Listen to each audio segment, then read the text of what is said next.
Bueno, buenos días nuevamente a todas y todos aquellos compañeros que se están incorporando desde hoy. Eh, Nada más resta decirles que pongan el mayor empeño. Vamos a ir aprendiendo juntos, como siempre digo, vamos a construir siempre juntos conocimientos. Acá con el compañero Junior nosotros somos un compañero más, facilitando lo- las pequeñas los pequeños, o mejor dicho, el cúmulo de conocimientos que Junior especialmente ya adquirió bastante y que desde el espacio de la universidad, la Facultad de Ciencia, Tecnología y Arte, vamos desarrollando. Y como ya mencionó el compañero Junior, necesitamos varias horas para poder escribir artículos científicos. Más bien este sería una ayuda para la nivelación, ¿verdad? Y resta más agradecerles por el interés y además por el tiempo que se han tomado para poder asistir. Ahí Junior va a dar un repaso de la clase anterior para seguir continuando en este proceso. Gracias, Ricardo. Bueno, el saludo a todos. Ahora sí, un saludo oficial. Bienvenidos a este segundo encuentro en esta propuesta de extensión de la Facultad de Ciencias, Tecnologías y Artes, donde la idea es que podamos conversar sobre las técnicas de redacción científica con el objetivo de facilitar elementos que ayuden a los autores a que hagan más factible la publicación de su artículo científico. Entonces, desde esa propuesta nosotros vamos a dedicarle tiempo a poder charlar en estas 2 horas y ofrecer material adicional para la lectura recomendada, de tal manera que pueda orientar, digamos, los esfuerzos de cada uno de ustedes al momento de escribir sus artículos. Bien, así como veníamos charlando en la primera sesión, nosotros partimos de algunas preguntas para poder iniciar desde la base, ¿qué es un artículo científico, por ejemplo, ¿verdad? Eso muchas veces es confuso porque hay diferentes tipos de textos científicos. De hecho, hay diferentes géneros de escritura. El artículo científico o la escritura científica pertenece a un género particular que tiene sus características, tiene su estructura, tiene un lenguaje técnico el cual hay que manejar. Eso no significa que hay que escribirlo de manera muy difícil, al contrario. Un buen artículo va a ser aquel que se pueda comprender más fácilmente, pero siempre entendiendo que se escribe para un público, vamos a decirlo así, profesional, un público técnico, porque los artículos científicos se escriben por disciplinas. No es lo mismo, de hecho, no va a ser fácil para un contador leer un artículo científico del área de la salud, por ejemplo, porque tienen sus propios lenguajes, su propia terminología, y a la inversa también, ¿verdad? Un contador, si escribe un artículo y empieza a hablar de activos, pasivos, patrimonio neto, es como más complejo para alguien que no es del área. Así también en el ámbito del derecho. Por eso es que nosotros tenemos que manejar muy bien para nuestra disciplina y en qué área de la ciencia se maneja. Y hay lenguajes técnicos. Eso sí hace que sea más difícil, más complejo leer un artículo científico. Pero posicionándonos entre, digamos, iguales de la misma comunidad, hay que tratar de escribir lo más fácil posible, lo más sencillo posible, ¿verdad? Que sea claro el tema del artículo científico.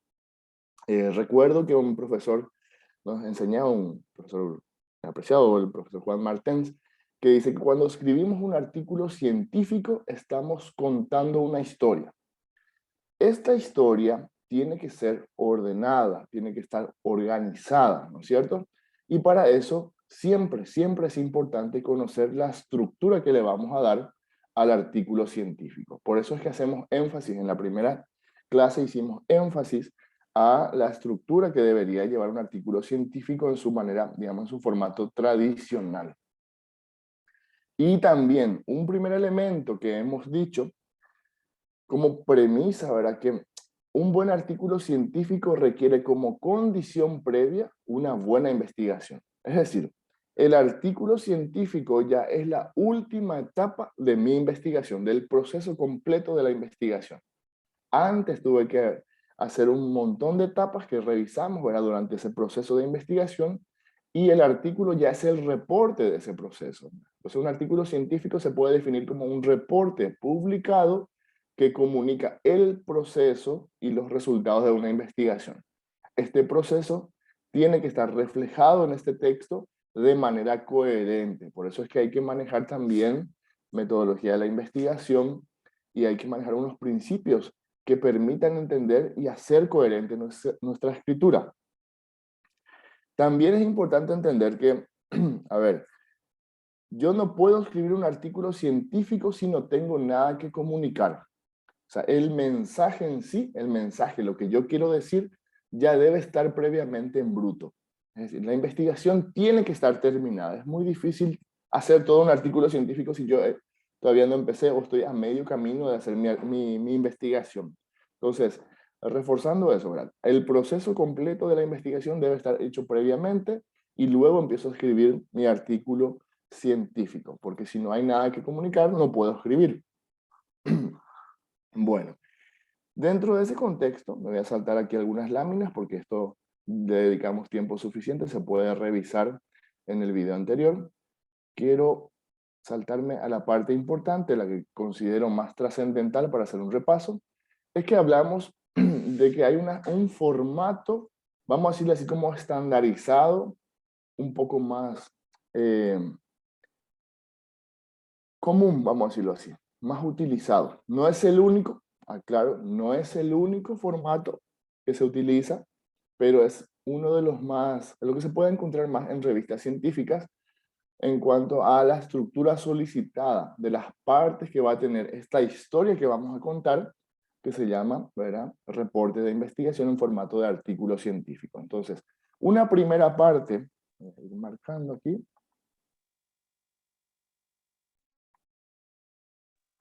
una primera parte de la estructura principal es la introducción. Recordemos que estamos hablando aquí como de la columna vertebral, porque hay otra parte importante que viene a ser la portada, donde va a estar el título, el resumen, las palabras claves que tienen también sus formas de hacer. Pero ahora vamos a centrarnos en la columna vertebral. En la I de introducción, luego tenemos la segunda parte de materiales y métodos, una tercera que pudiese ir combinada con la cuarta, que es resultados y discusión, puede ser que se encuentren juntos también. Esto es la forma clásica. Ahora, después vamos a ver enseguida, en la lámina siguiente coloqué, que depende del paradigma, depende de en qué me posiciono para hacer investigación, en qué paradigma, en qué forma de hacer investigación como investigador, qué corriente tomo. Puede que se estile que esta estructura no sea tan importante y se diluyan las partes y más bien encuentre una introducción, un desarrollo y unas consideraciones finales, como tres elementos, así como un ensayo, como tres partes, una introducción, luego el nudo y el desenlace, más o menos. Lo que no significa que la parte de la investigación en cuanto al método no se ponga, al contrario, se incluye dentro de la introducción, pero tiene una forma diferente de ser contada. Repasando aquí brevemente los espacios, o sea, los puntos, los elementos que contiene cada uno de estos apartados, podemos decir, la introducción, en este aspecto, el autor tiene que contarle a los lectores qué problema se estudió, ¿sí? Y para contar correctamente qué problema se estudió, tiene que incluir algunos aspectos como los antecedentes de ese problema, ¿sí? Pueden ser antecedentes teóricos, antecedentes estadísticos, antecedentes históricos, antecedentes legales. Depende mucho de la temática de la línea de investigación. Luego, hay que definir al menos una teoría que sustenta el trabajo. Así como había dicho en el ejemplo de la clase anterior, uno puede estudiar la pobreza, pero por pobreza a secas no se entiende mucho. Entonces yo tengo que definir la pobreza y esa definición que le voy a dar, ese concepto, va a estar arropada desde una visión teórica, que puede ser una visión que mide la pobreza en función al nivel de ingresos, ¿sí? Como lo hace el Banco Mundial, por ejemplo. Entonces, si tiene menos de $2 diarios, entonces es pobre, está bajo la línea de la pobreza. Entonces, yo tengo que definir eso en mi artículo. Así también hay otras corrientes que hablan sobre la pobreza, desde una visión, vamos a decir, de desarrollo humano. Y esto implica que no solo se mide el nivel de ingresos, sino que el usufructo de otras, vamos a decirlo así, otros derechos básicos que tendría el ser humano. E incluso incluye el uso del ocio, el tiempo libre. ¿Verdad? Si tenés tiempo libre para hacer lo que querés hacer, entonces ahí sí estás como más desarrollado y ya no sos considerado una persona pobre. Entonces varía radicalmente si yo utilizo una u otra teoría y eso se tiene que definir aquí. ¿Verdad? Entonces, yo por ejemplo investigo en el área de emprendedurismo. Yo cuando voy a hacer el estudio del perfil emprendedor, de, por ejemplo, universitarios, tengo que definir, y normalmente me defino de la corriente de la teoría de las necesidades humanas de David McClelland. Entonces, ahí ya hay una serie de variables que se utilizan para medir el perfil emprendedor. Pero hay otras, muchísimas teorías para evaluar el perfil emprendedor, y más aún de estudiantes universitarios, que se estudian en diferentes países y diferentes corrientes. Pero yo tengo que aclarar eso, la teoría que sustenta el trabajo. Lo que no quita que si uno quiere incluir 5 teorías, mencionar 5 teorías, lo puedo hacer en el apartado de antecedentes. Entonces yo puedo decir, para al emprendedor se le define según esta corriente o esta escuela así, según la otra corriente así, según la corriente económica así. Entonces diferentes, menciono todas estas en el antecedente, si quiero, y luego yo digo que para este estudio se toma tal teoría que sustentará el trabajo utilizando tales elementos, tales categorías analíticas, por ejemplo. Y luego justifico por qué tomo y por qué considero relevante y pertinente este trabajo y por qué se hace el abordaje de este problema de investigación. Luego puedo plantear hipótesis, eso va también dentro de la introducción.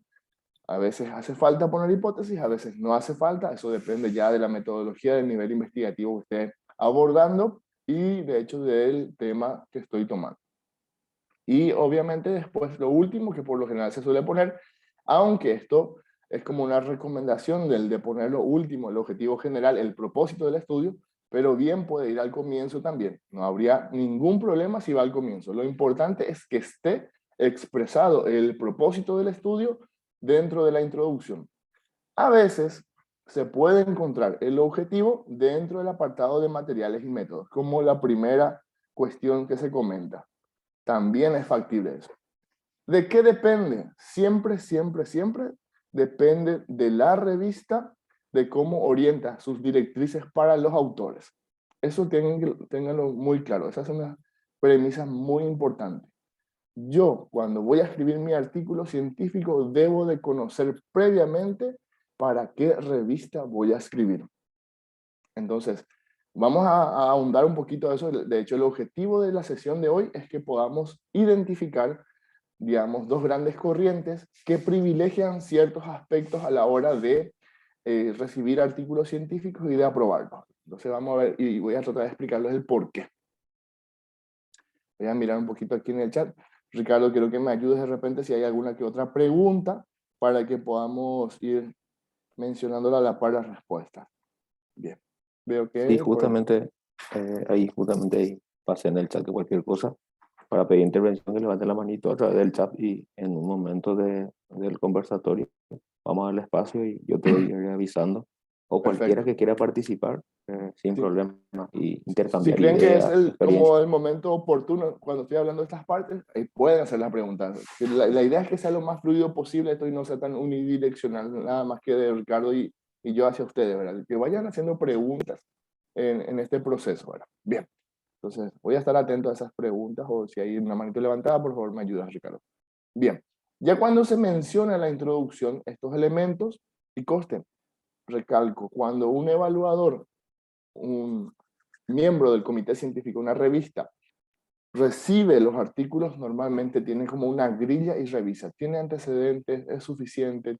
¿La teoría que sustenta el trabajo se encuentra bien formulada? ¿Es clara? O sea, les voy a mostrar en el transcurso de la jornada también, justamente unas grillas así, para que tengan idea de cómo más o menos se ponderan estos elementos. Todo depende y varían de acuerdo a las revistas, pero sí o sí, en esta primera parte, esta recomendación, para que la tengan, digamos, a la introducción estructurada con estos apartados. Estos son como apartados mínimos pero muy importantes, en lo general se evalúan eso. En la parte de materiales y métodos, aquí sí es más complejo de escribir, porque no hay como unos elementos que sí o sí tienen que estar, porque depende mucho de la corriente, del paradigma investigativo que uno adopte. Pero lo importante es entender que se tiene que escribir materiales y métodos o estrategias metodológicas o metodología de tal manera a responder la pregunta de cómo se estudió el problema.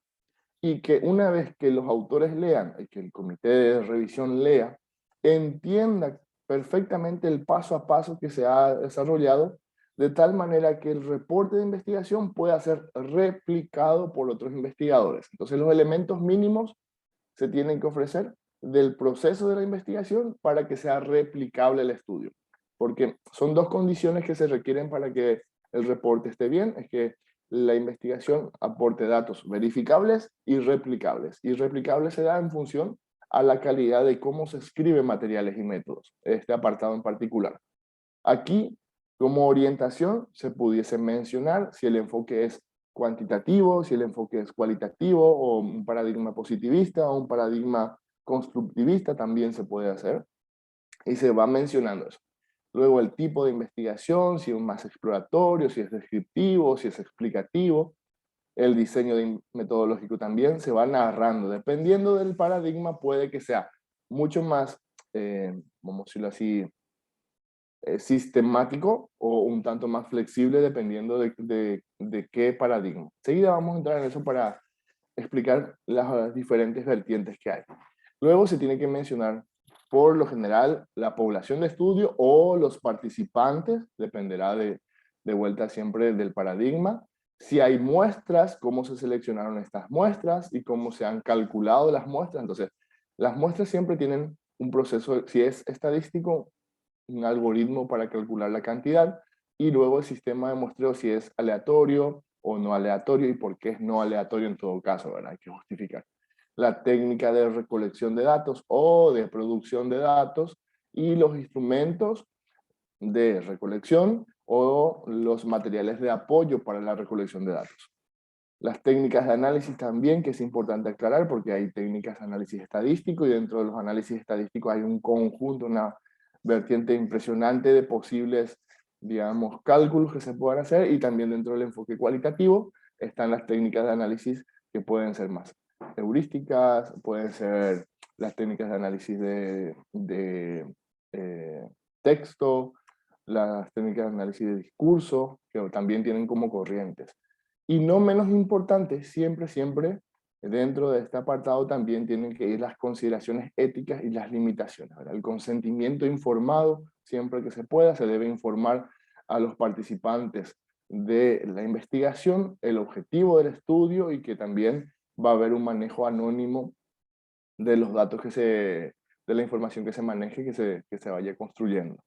Por ejemplo, ¿verdad? Dentro del Drive se ofreció un libro completo sobre las consideraciones éticas, porque esto es bastante amplio, se puede leer y dependiendo de la disciplina puede que haya más o menos elementos que deban de considerar. Por ejemplo, en salud obviamente es mucho más complejo, entonces sí habrán más consentimientos o más consideraciones éticas que deben ser presentadas y bueno, también deben ser expresadas dentro del reporte.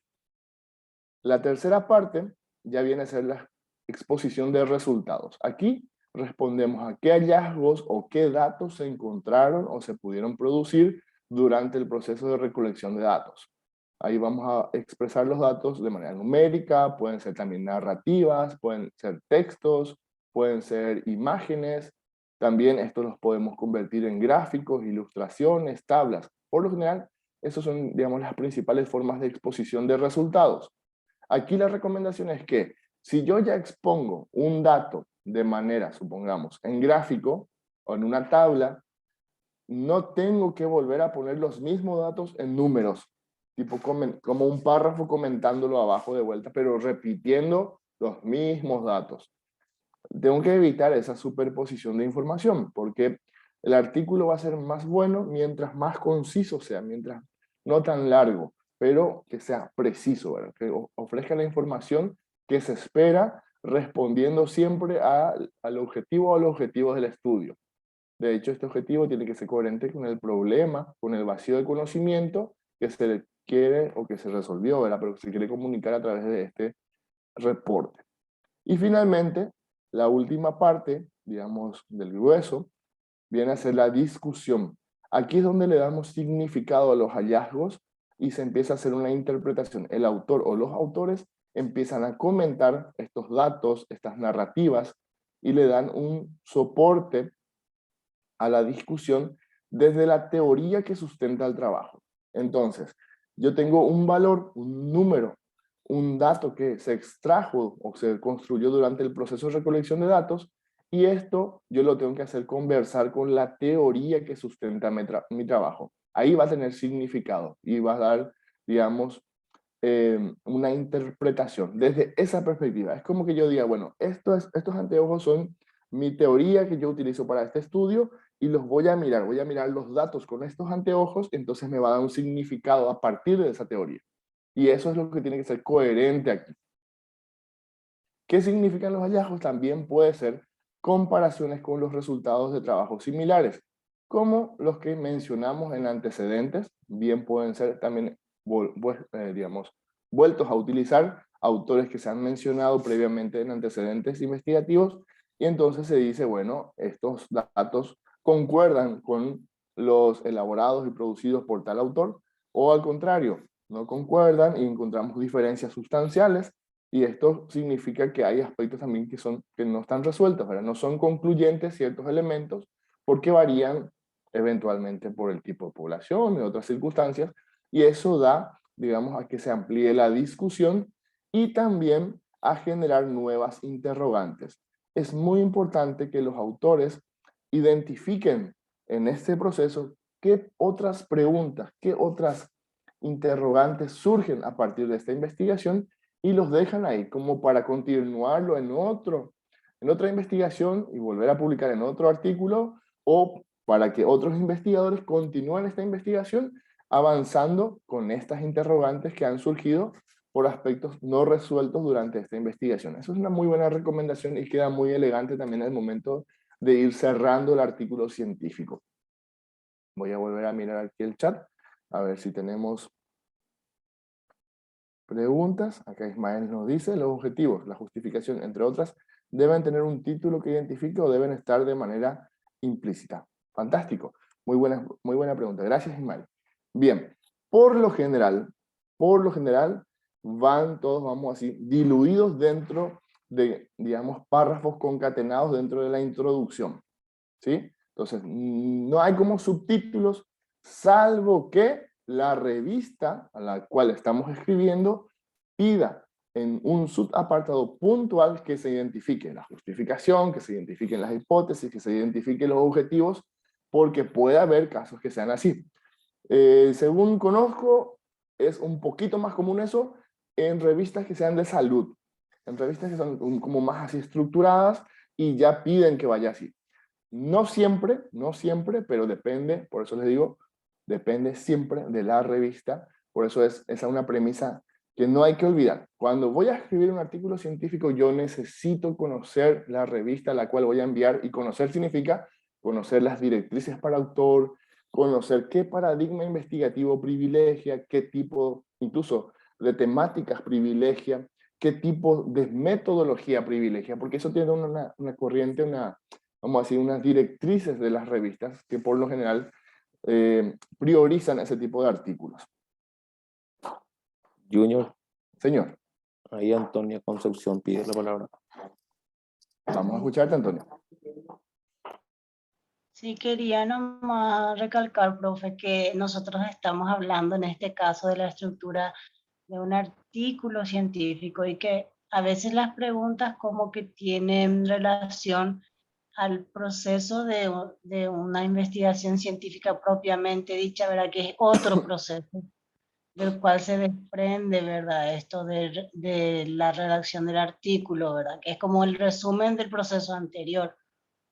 Y a veces hacen la pregunta respecto a eso. La pregunta se responde exclusivamente en cuanto a lo que es un artículo científico.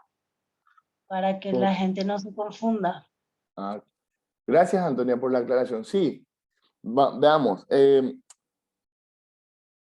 Antes de hacer este reporte de artículo científico, obviamente nos hicimos varias preguntas para ir armando el protocolo de investigación, tal cual como el protocolo de una tesis. Puede ser más detallado, menos detallado, puede estar totalmente escrito o por lo menos lo voy a tener en la cabeza. Depende, ¿verdad? Depende para qué estoy escribiendo. Entonces, pero sí voy a hacer todo ese proceso de la investigación, desde plantearme un objetivo, problematizarlo, bajar a preguntas, luego eso justificarlo. Todo ese proceso se hace previamente normalmente a escribir un artículo científico. Tengan en cuenta que el artículo científico, al igual que el reporte de la tesis que conocemos cuando hacemos nuestra licenciatura, nuestra maestría o la tesis doctoral, son reportes de investigación. Nada más que el artículo científico es un reporte mucho más corto, es un resumen muy puntual, digamos, mucho más conciso, de 15 páginas, 20 a lo sumo por lo general. En cambio, un artículo, una tesis contiene todas estas partes y un poco más ampliado cada una de las partes, que muchas veces incluso puede ser como un capítulo. O sea, antecedentes puede ser todo un capítulo, ¿verdad? La teoría, que es el marco teórico, es todo un capítulo en una tesis, por ejemplo. En cambio aquí, por ejemplo, la introducción va a ocupar por lo general un 30-35% del total del artículo. Es decir, si mi artículo tiene 20 páginas, la introducción va a tener 5, 6, a lo mucho 6 páginas, a lo mucho. Si todo el artículo tiene 20 páginas. Entonces, y ahí ya tiene que entrar mi antecedente, mi teoría, las hipótesis, los objetivos, obviamente la justificación también, todo eso. Pero sí es correcto en el sentido de que esto es una estructura más acotada que tratamos de visualizar en una sola lámina todo lo que es las partes principales de la columna vertebral de un artículo científico. Bueno, vamos a ver Ahí otra tenés pregunta. otra pregunta en el chat, señor. Sí, veo que dice Asunción, no sé si se llama Asunción, dice la hipótesis planteada no siempre es asertiva, ¿verdad? ¿Podrías mostrar un ejemplo? Este ejemplo que estás mostrando, profe. Bien, el tema de las hipótesis es toda una capacitación, es todo un diplomado, de hecho, porque hay hipótesis de diferentes niveles. Por ejemplo, en una investigación exploratoria normalmente no hay hipótesis, ¿verdad? En una investigación descriptiva puede que sí y puede que no haya hipótesis. Por lo general es más irrelevante cuando en una investigación descriptiva haya hipótesis. Vamos a suponer una investigación descriptiva pudiese ser decir, cuando necesito conocer un parámetro de la población, a ver, en salud pudiese ser una hipótesis que me planteo, que el 15% de las personas de 30 a 40 años, incluso puedo decir de tal barrio, tienen diabetes tipo 1. ¿Verdad? Yo pongo un porcentaje, 15%. Esa es mi hipótesis. ¿Sí? ¿Qué pasa? Yo hago un estudio y me sale que es 25%. ¿Ok? 25% es un dato y supera la hipótesis que yo planteé. No por eso el estudio se invalida. Pero si me sale 14% en mi estudio y mi hipótesis decía que era 15 o más, no por eso tampoco se invalida en mi estudio. Es irrelevante en ese caso el tema de plantearnos una hipótesis a nivel descriptivo, ¿verdad? En ese caso, por conocer un parámetro. Porque de todas maneras la enfermedad existe y pudiese plantearse acciones porque es un barrio nada más, entonces habría que ver cómo se puede mejorar. Pero hay otro tipo de hipótesis de niveles más complejos. Por ejemplo, vamos a suponer un nivel ya de investigación relacional. ¿Sí? Y yo puedo decir factores asociados a la diabetes. Y dentro de la diabetes, oye, hay montones de factores asociados como la obesidad. Entonces, yo digo, la obesidad se encuentra asociada a la diabetes tipo 1 en vecinos del barrio X. Otra, la obesidad, puede ser la falta de alimentación correcta. O sea, puedo montarme un montón de hipótesis. De hecho, la teoría me va a dar esos elementos. Y entonces voy a empezar a verificar esas hipótesis de acuerdo si están o no correlacionadas a los pacientes o a las personas que haya consultado y haya elaborado mi estudio, ¿verdad? Entonces ahí voy a ir contrastando, ¿verdad? Si está o no correlacionada la hipótesis A con la variable A con la variable B. Una correlación estadística, ¿verdad? Más bien, entonces ahí se va a ir armando eso. Y después ya hay otro tipo de hipótesis mucho más complejos, pero no quiero meterme en ese aspecto porque ahí sí se nos va a ir la hora, súper largo, pero voy a tratar de conseguirles un material, de facilitarles incluso videos de cómo elaborar hipótesis y cómo probar hipótesis. Pero eso es materia de otra situación, de otra capacitación en sí, ¿verdad? Porque depende del tipo de investigación, depende del paradigma para poder probar o no hipótesis. A ver si hay alguien que está prendiendo el micrófono. No. Bueno. Entonces, para Asunción, eso comentarte un poquitito. Las hipótesis tienen su forma de ser planteadas, de ser elaboradas, tiene una estructura que debe contener, pero depende del tipo de investigación y del nivel investigativo en el que se esté abordando. Del nivel relacional para arriba tiene su estructura y su forma de comprobar. Bien, vamos a avanzar un poquito. Entonces ya vemos que hay una estructura básica de introducción, materiales y métodos, resultados y discusión. Me voy a saltar una lámina, ahora sí una lámina ya nueva. Voy a hacer un poquito aquí de comparativa entre paradigmas de investigación, en este caso investigación social. ¿Y esto por qué? Es importante nosotros como autores que podamos entender que antes del proceso de escribir el artículo, tenemos que tomar varias decisiones. Estas decisiones tienen que ver del cómo quiero comunicar aquello que acabo de elaborar a través de mi investigación. Ricardo, te quiero pedir que por favor silencies. Hay un Estoy buscando participante, justamente ya. Estoy por buscando. favor. Bueno, entonces, hay revistas que responden directamente al tipo de paradigma, ¿sí?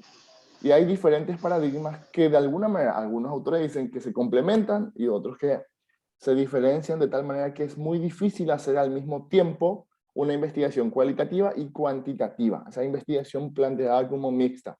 Es un poco complejo. Yo les decía, es importante manejar este tema de los paradigmas porque las revistas, no todas, pero en muchos casos, en muchísimos casos, responden puntualmente más a un paradigma que a otro. Entonces, yo como investigador normalmente también me tengo que suscribir a alguno de los paradigmas por lo general y seguir, la recomendación es seguir a algunas revistas. Una tarea que sería buena que ustedes tengan es que se suscriban o que reciban boletines de al menos 5 revistas de áreas que sean de áreas de su disciplina. Porque tienen que seguir conocer, esta revista maneja X elementos, X, digamos, temas que priorizan, ¿verdad? Entonces, y luego ven la estructura y se van familiarizando, ¿verdad? Con 3 a 5 revistas que se manejen periódicamente, va a ser buenísimo. Entonces, cada vez que necesiten escribir, ya van a conocer perfectamente cada cuántos artículos, en qué proceso, el tiempo que ocupa, para poder manejar ese proceso. Porque sí hay varias decisiones, como les decía. Uno es esta decisión más epistemológica y otro es una cuestión de forma que tienen que ver con los tiempos. Los tiempos, formato. Voy a hacer una pequeña pausa. Voy a configurar aquí, por favor, para que no se esté prendiendo el micrófono a cada rato. Voy a tener que silenciarles a todos. Ahí desactivé el que estaba, pero se activa cada rato. Ahí está. Bueno, ahora ya no van a poder activar por un largo rato hasta que termine esa parte. Disculpen, porque si no, va a ser como muy confuso. Sí pueden escribir en el chat, por favor, las preguntas y en todo caso levantar la mano para que les pueda facilitar el uso de palabra. Bien. Entonces les decía, hay decisiones que hay que tomar antes de escribir. Es importantísimo conocer la revista, pero en varios aspectos.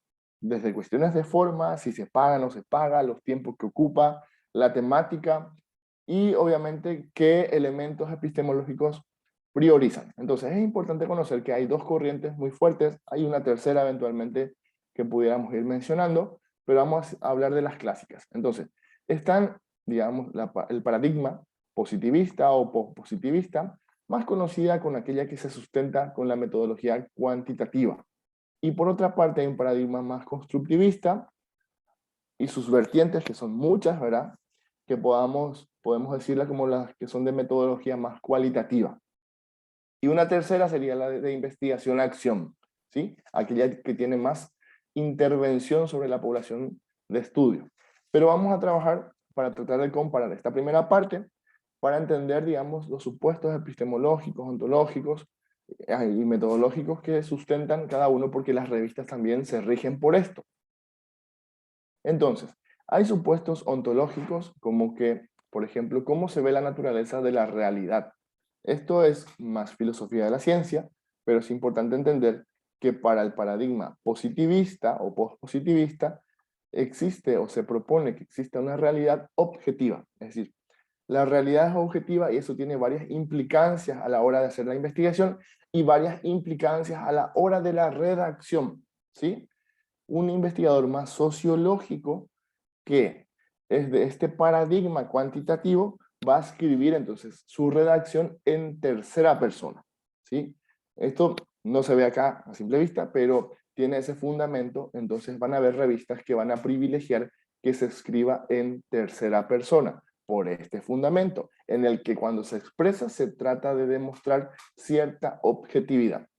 En cambio, hay otros paradigmas, como el constructivista, como les decía, de metodología cualitativa, investigaciones como las etnográficas, entonces, o las antropológicas. Aquí se plantea, por lo general, una realidad subjetiva y múltiple, es decir, hay varias realidades, y también, de hecho, la realidad varía de acuerdo al sujeto que observa. Entonces, el sujeto tiene que mencionar y contar esta historia que venimos diciendo al comienzo en primera persona, y es la forma de redactar el artículo científico. Siempre esto depende, digo de vuelta, de que la revista sea más o menos exigente con estos elementos. Pero si pide en tercera persona es porque se espera, por lo general, una posición un poco más que busque la objetividad de lo que se vaya comentando.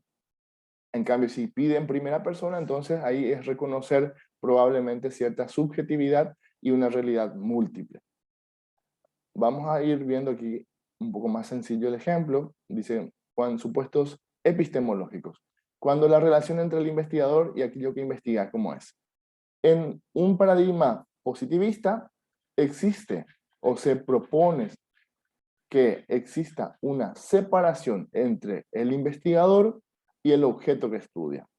Entonces, esto es una condición, dice.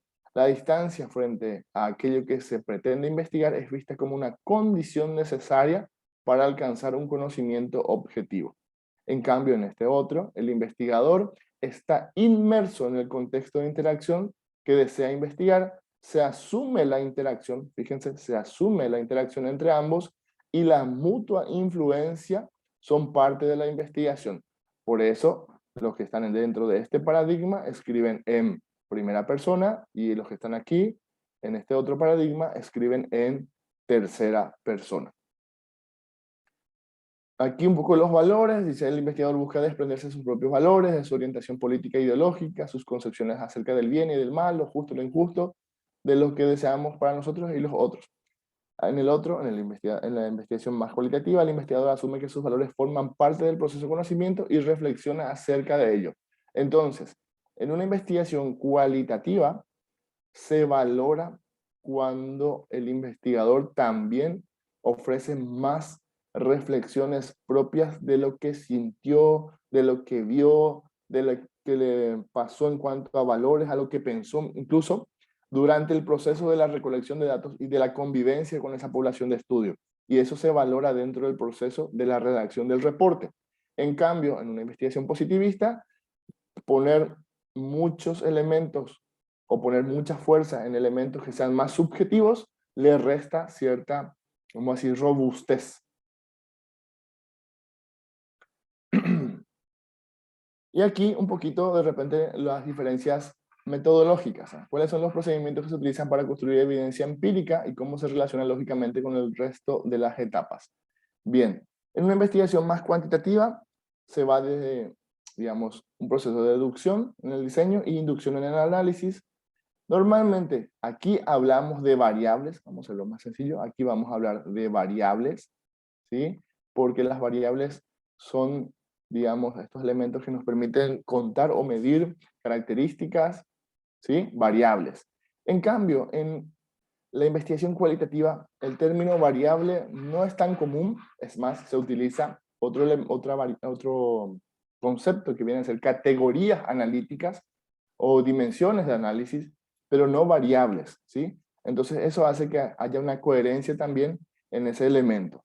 Y de repente aquí hay más elementos de análisis cuantitativo, como la utilización de estadística, y en la investigación cualitativa existe más o se privilegia más el análisis en profundidad y siempre haciendo un fuerte proceso de relación con el contexto, ¿verdad? Entonces hay que contextualizar mucho en la investigación cualitativa. En los artículos de enfoque cualitativo se usa más eso, de contextualizar, de contar los momentos de hoy, cómo fue el momento de hacer la recolección de datos en tal día. Depende, ¿verdad?, de qué elementos son los que pudiesen afectar la recolección de datos, la producción de datos. En cambio, en una investigación más cuantitativa, al momento de contar esos datos, más bien lo que se busca es demostrar la robustez del instrumento, del cuestionario, por ejemplo, y la técnica de estadística que se utilizó, ¿verdad?, para darle esa confiabilidad a los resultados a partir de esos elementos. ¿Alguna pregunta hasta aquí? Vamos a volver a revisar si hay chat o alguna mano levantada, le podemos habilitar. Hasta ahora no tengo nada en el chat ni tampoco Ok, nadie levantó la manito. Aparentemente perfecto. entendieron todo o no Bueno, entendieron nada. eh, vamos a ir viendo de a poquito después con ejemplos de revistas, estamos en tiempo todavía, pero quería hacer un fuerte énfasis en esto, que es importante considerar elementos previos en el que tomamos decisiones cuando vamos a escribir nuestro artículo científico. Porque no solamente escribir un artículo, escribir un reporte en el que pone objetivo y pone la justificación, no. Es que tiene su forma de escribir de tal manera que vos, conociendo estas reglas de juego, puedas hacer ya tu artículo bien ajustado a lo que la revista espera. Entonces el retorno probablemente va a ser ya favorable o en todo caso van a ser mínimas las observaciones, ¿sí? Porque hay elementos que tienen que ser, que son de fondo, como estas, que tienen que ser cuidadas al momento de la producción del artículo. Después, sí vamos a ir viendo, ¿verdad?, en diferentes momentos, el tema de cómo escribir un título, ya cuestiones más prácticas, ¿verdad?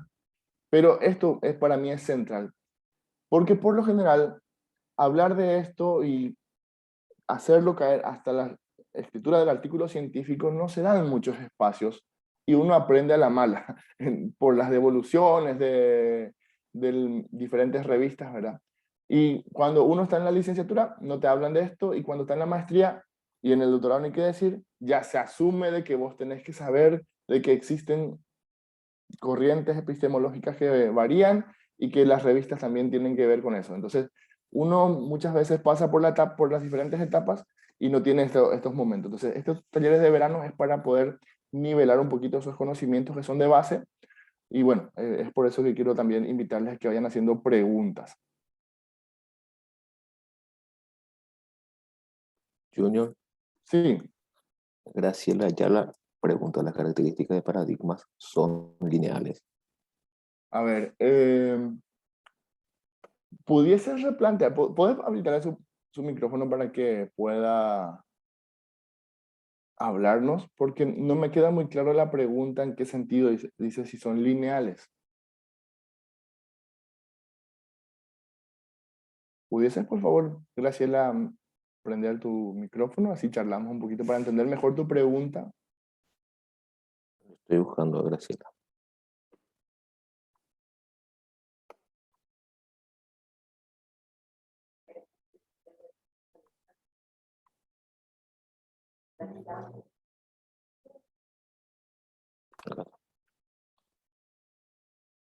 Mientras le habilitas el micrófono, por ejemplo, hay situaciones en las que hay autores que defienden que es difícil, para no decir imposible, hacer una investigación cuantitativa y cualitativa al mismo tiempo. ¿Por qué? Porque no puedo ser objetivo y subjetivo al mismo tiempo sobre un mismo tema. Sí se pueden complementar en diferentes momentos. Yo defiendo esa postura. Entonces, si la investigación cuantitativa parte de que la realidad es objetiva, tiene un conjunto de elementos que hacen que sea ciertamente coherente con esa mirada de la forma de hacer investigación.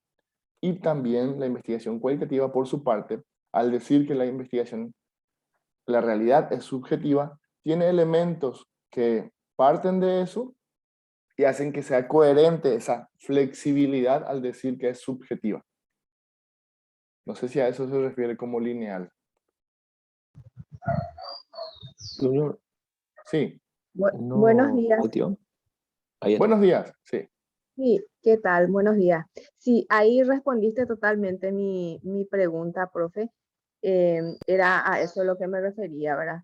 Pero también estoy entendiendo que mucho depende para qué revista es lo que voy a escribir. Justamente. Entonces, El énfasis que eh, estoy tratando de dar en esta parte es eso, ¿verdad? Que depende muchísimo de la revista en la cual selecciono para enviar mi artículo. Porque ¿qué pasa si yo elijo una revista muy buena, gratuita, indexada, que está llamando hoy día para publicación, pero privilegia la investigación con enfoque cuantitativo? Y yo soy de un enfoque más etnográfico, ¿verdad? Es decir, planteo la investigación desde una perspectiva más subjetiva, más de convivir con la población de estudio.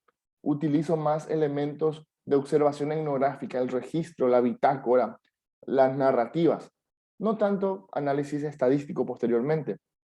Entonces, no va a haber una coherencia entre lo que la revista espera y lo que yo produje, por más bueno que sea mi artículo. Puede ser muy bueno el artículo, pero en la revista donde yo envié no es la adecuada. No significa que sea una mala revista, solo que tiene, digamos, directrices o lineamientos que responden a un paradigma en particular y privilegia esos tipos de artículos. ¿Sí?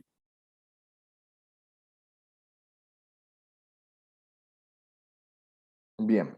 Vamos a continuar. Ahora voy a invitarle a Ricardo para que pueda hacer una lectura relacionada, o sea, y comentada, ¿verdad?, al proceso de planificación y elaboración de un artículo científico, de los momentos, para hacer un repaso de esto que veníamos hablando entre la primera sesión y la segunda, y después vamos a, terminado esto, pasar a ver el proceso de la publicación y a revisar dónde podemos encontrar artículos científicos, o mejor dicho, dónde podemos encontrar revistas científicas de nuestras áreas de la ciencia, y conocer un poquito la plataforma de qué es lo que yo debería de revisar, cómo tengo que hurgar, y porque eso es muy importante, como les decía, conocer las directrices para autor y qué elementos de vuelta a evaluar al momento de decir, esta revista en esta voy a enviar. Dependerá siempre del objetivo personal, como les decía, porque no es lo mismo un estudiante de licenciatura que quiere graduarse, que ya quiere publicar, o que una persona que está haciendo carrera para ser investigador o está siendo investigador ya dentro del sistema nacional y necesita publicar en una revista de alto impacto. Esa sí tiene que esperar probablemente más tiempo y buscar una revista que esté en Scopus, en diferentes plataformas de indexación. Eso vamos a revisar después de terminar unas 4 láminas más o menos. Ahí que vamos a ir comentando con el compañero Ricardo. Ricardo, te cedo esta parte y luego voy apoyándote también con algún que otro comentario. Gracias, Junior. Antes de continuar, quería también mencionar en el chat, te estaban preguntando si estos dos materiales, inclusive intercambiar ideas en el grupo del chat, del WhatsApp, mejor dicho. Y ahí sí vamos, justamente la idea es que durante este proceso podamos intercambiar ideas, ir construyendo, como dije, conocimiento, y las consultas indistintamente se pueden hacer por el chat, o inclusive yo les digo en forma personal también pueden consultar, no hay ningún inconveniente, pero porque la idea es ayudarnos a poder publicar principalmente, porque esa es la idea, y A eso apuntamos siempre de la universidad, desde la Facultad de Ciencias, Tecnologías y Artes. Bueno, en cuanto a la planificación, elaboración y revisión, como ya Junior había mencionado durante todo el proceso, tanto en la primera como en la segunda clase, la planificación, en esta fase debe establecerse la estructura del artículo y sus secciones principales y su longitud. Todo esto conforme a las instrucciones que nos dan las revistas o en donde queremos publicar. Siempre estamos supeditados a lo que nos diga la revista. Por eso, como vuelvo a mencionar, depende todo para qué y dónde queremos publicar. Tenemos que hacer una buena planificación sobre qué temas publicar y a qué público inclusive está dirigido mi publicación. Como segunda parte tenemos, defina a qué revista enviará inicialmente su artículo. Esta elección es muy personal y por lo general se apoya en varios criterios. Algunos de ellos ya mencionamos, como sobre qué tema, el enfoque del artículo, el ámbito de especialidad de la revista, su alcance. Eso ya mencioné a grandes rasgos. Por ejemplo, yo que soy del área de más junior, por ejemplo, investiga más el enfoque cualitativo. Yo me enfoco más al cuantitativo. Y como dentro de todo tenemos que tener siempre un autor base, un autor que nos habla de las teorías. Yo, mi área de investigación es ciencias dentro del ámbito de criminología y seguridad ciudadana. El autor principal que yo por lo general utilizo es Foucault, ¿verdad? Todas las teorías Foucaultianas. Y entonces tengo que ver también y analizar y publicar revistas en las revistas que tengan esa misma línea. De repente no puedo publicar va a ser burdo la comparación que hago, en una revista que publica solamente de ciencias médicas, por ejemplo. No sería correcto. Puede ser también que publiquen porque a veces permiten publicar áreas de la ciencia social, pero lo ideal sería publicar en una revista que se dedique directamente o publica artículos relacionados a la seguridad, a la criminología. Esas son algunas características y especialidades que siempre tenemos que tener en cuenta en el momento de hacer y elaborar un artículo científico y publicarlo. Junior. Ricky, permíteme comentar un poquito. Por ejemplo, yo llegué a conocer revistas en educación que, por ejemplo, hay revistas que son Educación en Latinoamérica, algo así se llama. Y cuando uno entra y revisa las directrices para autor, se da cuenta que cada 6 meses hace un llamado, pero cuando hace el llamado, puntualmente dice educación universitaria.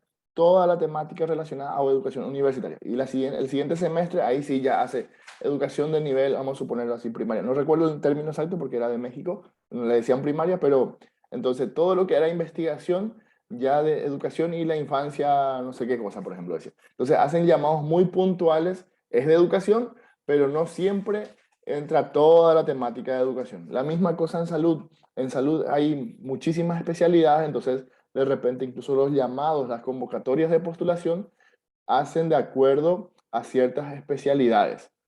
Hay revistas que hacen el llamado por especialidad, o sea, por una temática puntual, a eso se le llama dossier. Entonces, supongamos que el siguiente semestre va a ser el dossier sobre COVID y todo lo que es sobre COVID va a ir en ese apartado, pero abajo van a ir, digamos, los artículos que sean, vamos a decir, temas generales. Entonces ahí abajo van a ir todos. Todos son artículos científicos, solo que la parte donde está, vamos a decirle como principal o más definida, hasta se le llama dossier y tiene esa convocatoria, pero también reciben artículos de otras temáticas. Eso también puede servirnos para la hora de tomar la decisión a qué revista enviar. Eso es muy importante. Y Junior, cualquier cosa, vuelvo a mencionar de que cualquier pregunta, intervención que quieran, nos avisan y la idea es que sea dinámico, que ustedes participen también, los compañeros, porque hay varios compañeros acá que yo conozco que ya tienen publicaciones y sería bueno que nos cuenten de su experiencia, si quieren, ¿verdad? Pero bueno, volviendo al tema, siempre estamos supeditados a lo que nos diga la revista. Por eso, y ahí también Junior conoce muchas mucho de ese ámbito. Hay revistas que son de forma gratuita, de publicación gratuita, y otras que son de forma pago. Por lo general, en las gratuitas eh, tardan más en las publicaciones, porque no es que nosotros nomás somos los genios que estamos haciendo investigación. Hay otros que están en otro nivel y envían sus artículos. Por eso es importante definir bien qué es el problema de investigación y sobre qué voy a investigar. Este es como el marketing también, porque de repente, ahora, ¿qué es el auge del momento de la publicación? El COVID, por ejemplo. Todo relacionado, ahora todo el mundo publica sobre COVID, y a la gente le interesa porque uno tiene que poner en nuestro artículo, en otras palabras, estamos poniendo en vidriera para que se pueda vender las publicaciones que uno va realizando. Por eso es importante, primero, la selección y sobre qué tema investigar y qué le va a llamar al público para que yo pueda estar investigando. ¿No es así, Junior? Correctísimo, Ricky. Incluso dentro de esto que acabas de hablar, que es un tema delicado, el tema de pagar o no pagar por una publicación, hay aspectos que hay que resaltar y creo que hay que tener cuidado también. Hay revistas muy, muy buenas que son gratuitas y hay revistas muy, muy buenas que son de pago. Y digo que son de pago y son muy buenas porque están en plataformas de altísimo impacto como Scopus, Springer, Triple E. Son revistas o plataformas que indexan previa evaluación y indican que las revistas son buenas, ¿verdad? Que tienen un nivel de criterio de evaluación y pueden ser muy caras, como por caras digo, por ejemplo, pagar 1.000, 1.500 euros por publicación. Obviamente hay revistas más baratas, ¿verdad? Pero estoy diciendo que hay todo un, vamos a decirlo así, un paradigma de entender si pagar o no pagar, para no decir negocio o no negocio, de este tema de las publicaciones. Hay una corriente contraria a esta, que es la de ciencia abierta. La corriente de ciencia abierta indica que todo el conocimiento producido tiene que ser gratuito, tanto para el autor como para el lector. Entonces, existen plataformas que tienen menos marketing, no significa que sean menos buenas, pero de alguna manera están posicionadas en un escalón abajo, ¿verdad? Con respecto a estas que son Scopus, ¿verdad? Que todo el mundo que hace investigación y hace carrera de investigación quiere publicar ahí porque los gobiernos exigen, o sea, los sistemas nacionales de investigación exigen que se publiquen en Scopus, donde sí se paga caro, o si no pagas vos como autor, paga el que va a descargar tu artículo, pero alguno paga, sí o sí. Ese es el negocio de Scopus. Por dar el nombre de Scopus, porque está Web of Science, hay otras, ¿verdad? O en todo caso, les venden a los estados para que el estado pague y entonces te da acceso gratuito a revistas de esas plataformas.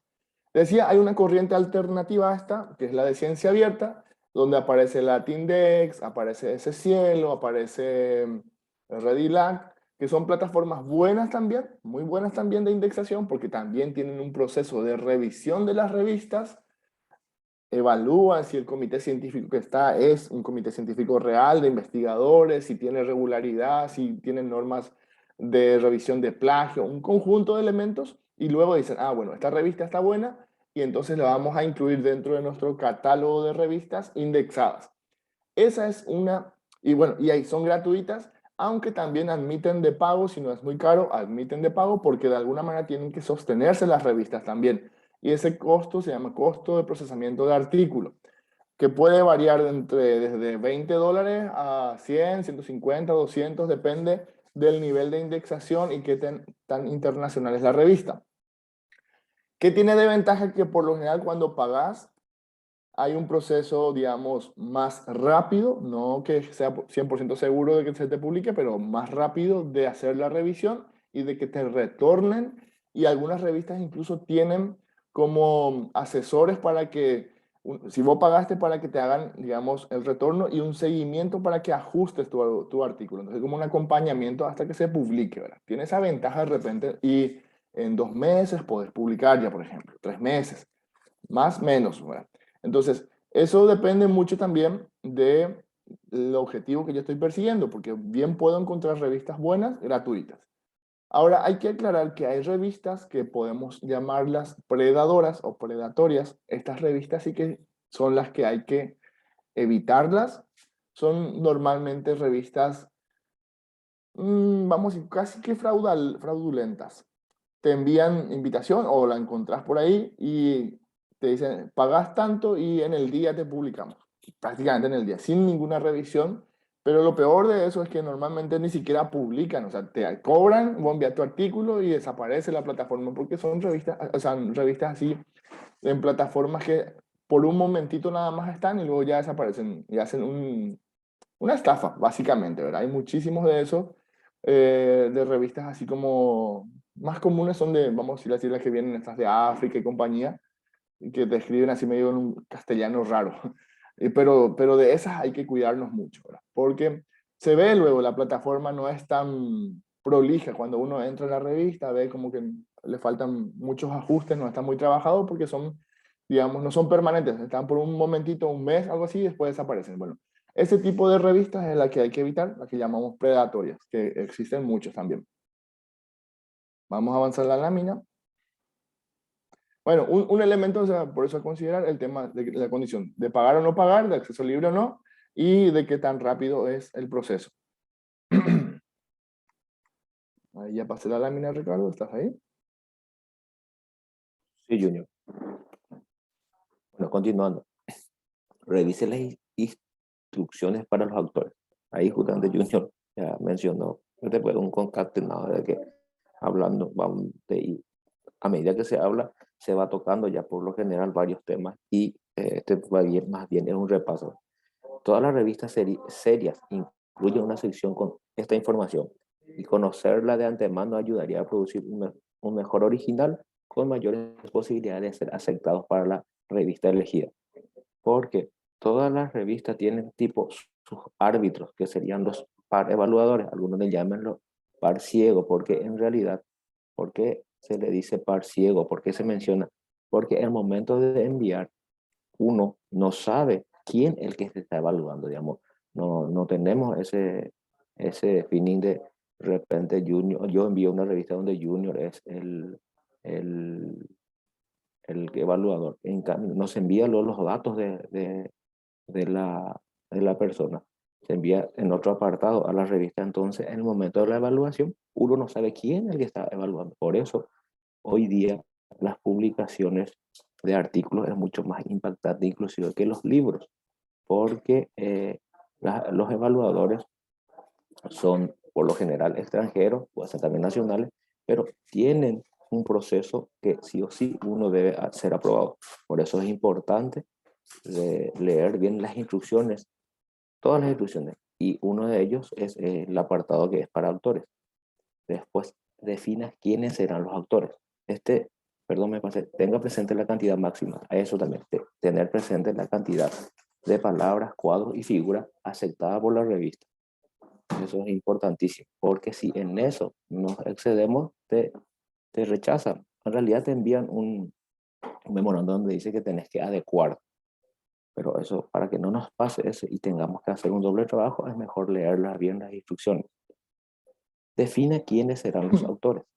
Este puede parecer obvio, pero es importante definir desde un comienzo y con claridad quiénes serán los autores con base en su participación específica en la investigación o redacción del artículo, y quiénes serán solamente colaboradores, cuyos nombres serán incluidos en el apartado de agradecimiento. Recuerde definir el orden específico en que se menciona a los autores. Esto es muy importante y Juno ya mencionó también en otras clases. Hay revistas en donde menciona que el primer autor es el más importante o otro el segundo autor. Este Junior seguramente va a tocar porque es el que más maneja este tema de el orden de los autores. ¿Verdad, Junior, que se tiene en cuenta en las revistas? Si puedes aclarar esta Sí, parte de... perfecto, amigo. Algunas puntualizaciones, ¿verdad? Primero sobre esta primera parte, sobre la cantidad de palabras y todo eso. Es muy importante de verdad dedicarle tiempo a leer bien las instrucciones, a imprimirlas de ser posible, porque el tiempo es muy valioso en este proceso, ¿verdad? Porque sí puede que perdamos muchísimo tiempo si no consideramos las instrucciones de los autores y enviamos nuestro artículo, por más bien que esté, a priori, puede ocurrir también que uno escribe un artículo, le pasa a alguien para que se lo revise y te dice, está muy bien tu artículo. Pero esa persona lo leyó, lo revisó, cuestiones de forma, de fondo, y te dijo que está muy bien.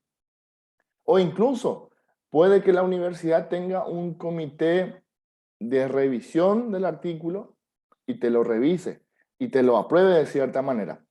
Pero si no lo hacen en función a las instrucciones puntuales de la revista a la cual se va a enviar, esto no involucra que cuando envíes a la revista te rechacen por alguna razón.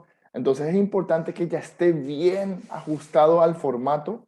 Si te dicen máximo 5.000 palabras, 5.000 palabras no debe de pasar tu artículo, ¿verdad? Porque si no, uno envía el artículo y puede que pase un mes en que te respondan que recibieron. Dentro de 2 meses de que tenés que ajustar. Perdiste 3 meses, ¿verdad? Y después hay que enviar de vuelta. Se hace la revisión. 2 meses más de vuelta. Luego se te aprueba, supongamos. 5 meses ya pasaron, 6 meses. Y luego pasa el proceso de diagramación. Hasta que esperen que esté el número correcto en el que va a salir, puede pasar un año. Y eso sí es que es rápido, relativamente rápido, en revistas gratuitas. Un año es como bien para publicar. Hay revistas que pueden tardar 2 años en que te respondan, ¿verdad? Y eso no queremos que pase. Imagínense que en 2 años te dicen, tienen que ajustarse a la cantidad de cuadros y figuras que se mencionan en las instrucciones para autores. Y hay una cuestión que hay que considerar aprovechando esto. Yo no puedo enviar un artículo en 2 revistas o más al mismo tiempo. Solamente debo enviar a una revista por vez. Sí puedo retirar, sí puedo enviar a una revista, pasó mucho tiempo, no tuvo un retorno, puedo tomar la decisión. Le escribo para preguntarle del proceso o directamente le escribo y le digo que quiero retirar mi artículo y que de ahí en adelante voy a dedicar a enviar a otra revista. Entonces yo ya comunico eso porque no tuve un retorno. Eso también es válido. Lo que no es válido es enviar a 2 revistas o más al mismo tiempo. Eso no está bien. Y con respecto al Junior, tema del... Sí. cuando termines, la doctora Laura levantó la mano. Bueno, podemos escucharla y después avanzo en el siguiente. Por ahí es la pregunta sobre este punto.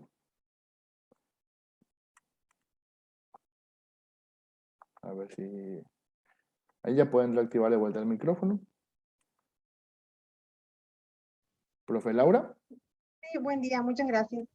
Sobre lo que Buen día. estás señalando, Rolando, en cuanto a los tiempos, existe, por ejemplo, estamos en año 2022, ¿puedo publicar una investigación realizada en 2020, 2019, o eso tiene alguna influencia en cuanto a la calidad de los artículos? Sí y no. O sea, Mm, si el dato es aún vigente, se puede publicar. mm, Si el dato que se ofrece ahí ya no es vigente, es decir, supongamos que de escribir algo sobre el COVID en el momento donde no existían vacunas, por decir, estoy inventando algo rápido, ¿verdad?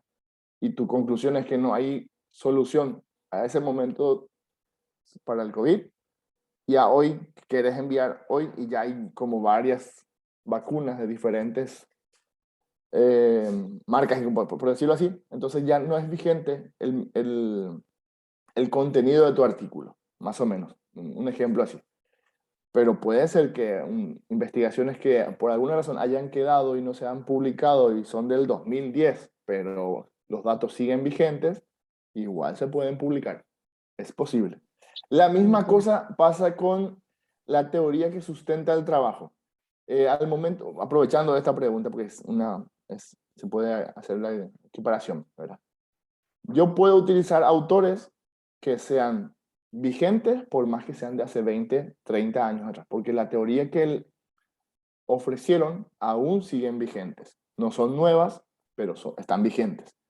Lo que no significa que no tengan que tener citas de autores que sean nuevos. Al momento de construir mi introducción, mi marco teórico dentro de esa introducción, entonces yo tengo que usar autores que sean nuevos, sí, pero puedo citar autores que ya hayan pasado varias décadas, pero que siguen vigentes, muy vigentes, desde los clásicos hasta no tan clásicos, pero cuya teoría se mantienen vigentes. Ese sería, digamos, la premisa para entender qué autores puedo usar y cuáles ya no debería de usar. Perfecto, gracias compañero. Respecto al orden en que se mencionan los autores también, CONACYT, por ejemplo, pide para postularse tener publicaciones, ¿verdad? El orden en que uno aparece en Sí. en un artículo, ¿eso tiene algún peso en cuanto a digamos, al ranking particular? Digamos, no sé si corresponde el término, Sí, pero eso nomás quería consultar también. Ya. Se puede discutir que sea justo o injusto, pero de que tienen en cuenta, tienen en cuenta. El primer autor por lo general tiene una mayor ponderación y luego varía, depende, ¿verdad? Porque algunos consideran, en algunos rankings aparece el primer autor y el último. Si fuesen 5, el primero y el último. El primero por lo general el que más trabajo y el último el que más experiencia ya tiene y que hace como de tutor general, ¿verdad? Que como sería el investigador principal o el senior, ¿verdad? Como último, ¿verdad? Y el primero es el que por ahí lideró todo el proceso y escribió, ¿verdad? Ahora,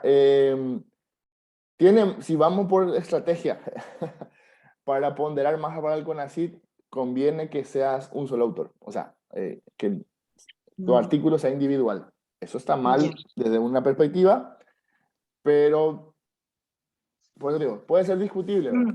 Por lo general las investigaciones se hacen en equipo, pero te dan mayor ponderación cuando escribís un artículo de manera individual, o hasta 2 autores por ahí, como que es mejor que cuando es entre 4 o 5 autores, ¿verdad? Ya.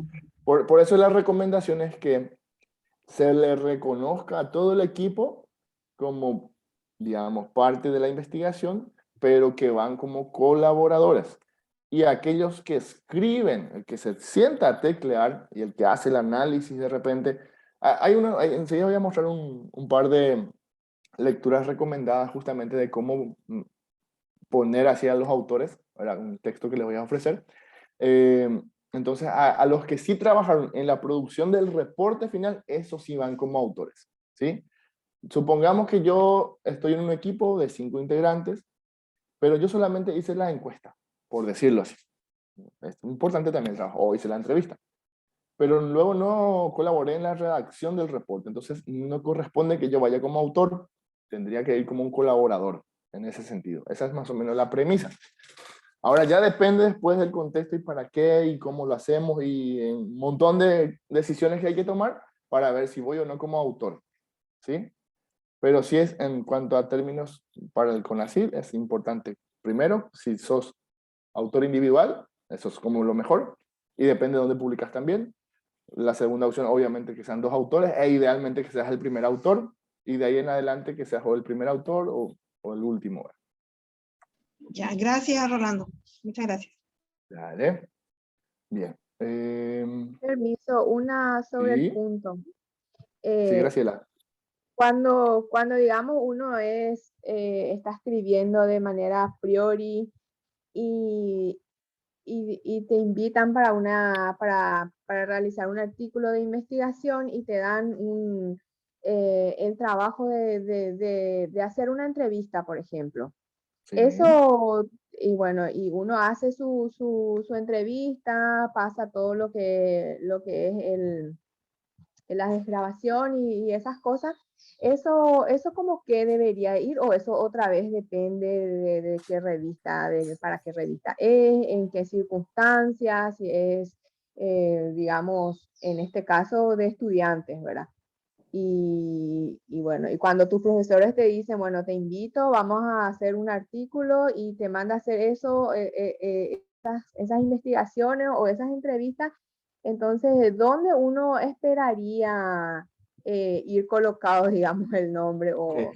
Hay un límite ahí finito, finito, que casi se pone en la discusión ética, ¿verdad? Cuando los profesores, vamos a decirle, suman a su equipo de investigación a estudiantes, le hacen trabajar para ciertas partes. Conozco muchos casos en el que le hicieron escribir los artículos incluso, pero no aparecen como autores. Eso sí, como que puede tener una discusión ética, ¿verdad?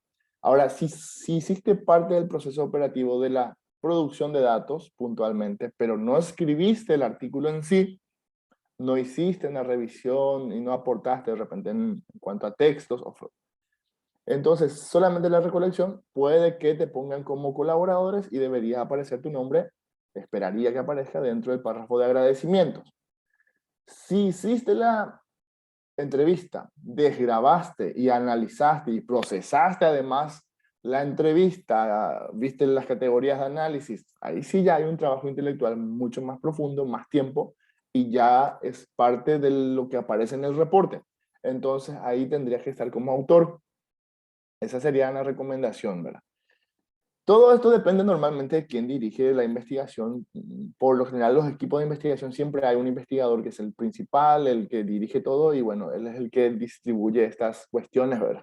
Y a veces cuando nos iniciamos toca, en ciertas circunstancias, aparecer más como colaboradores en agradecimiento y no tanto como autor.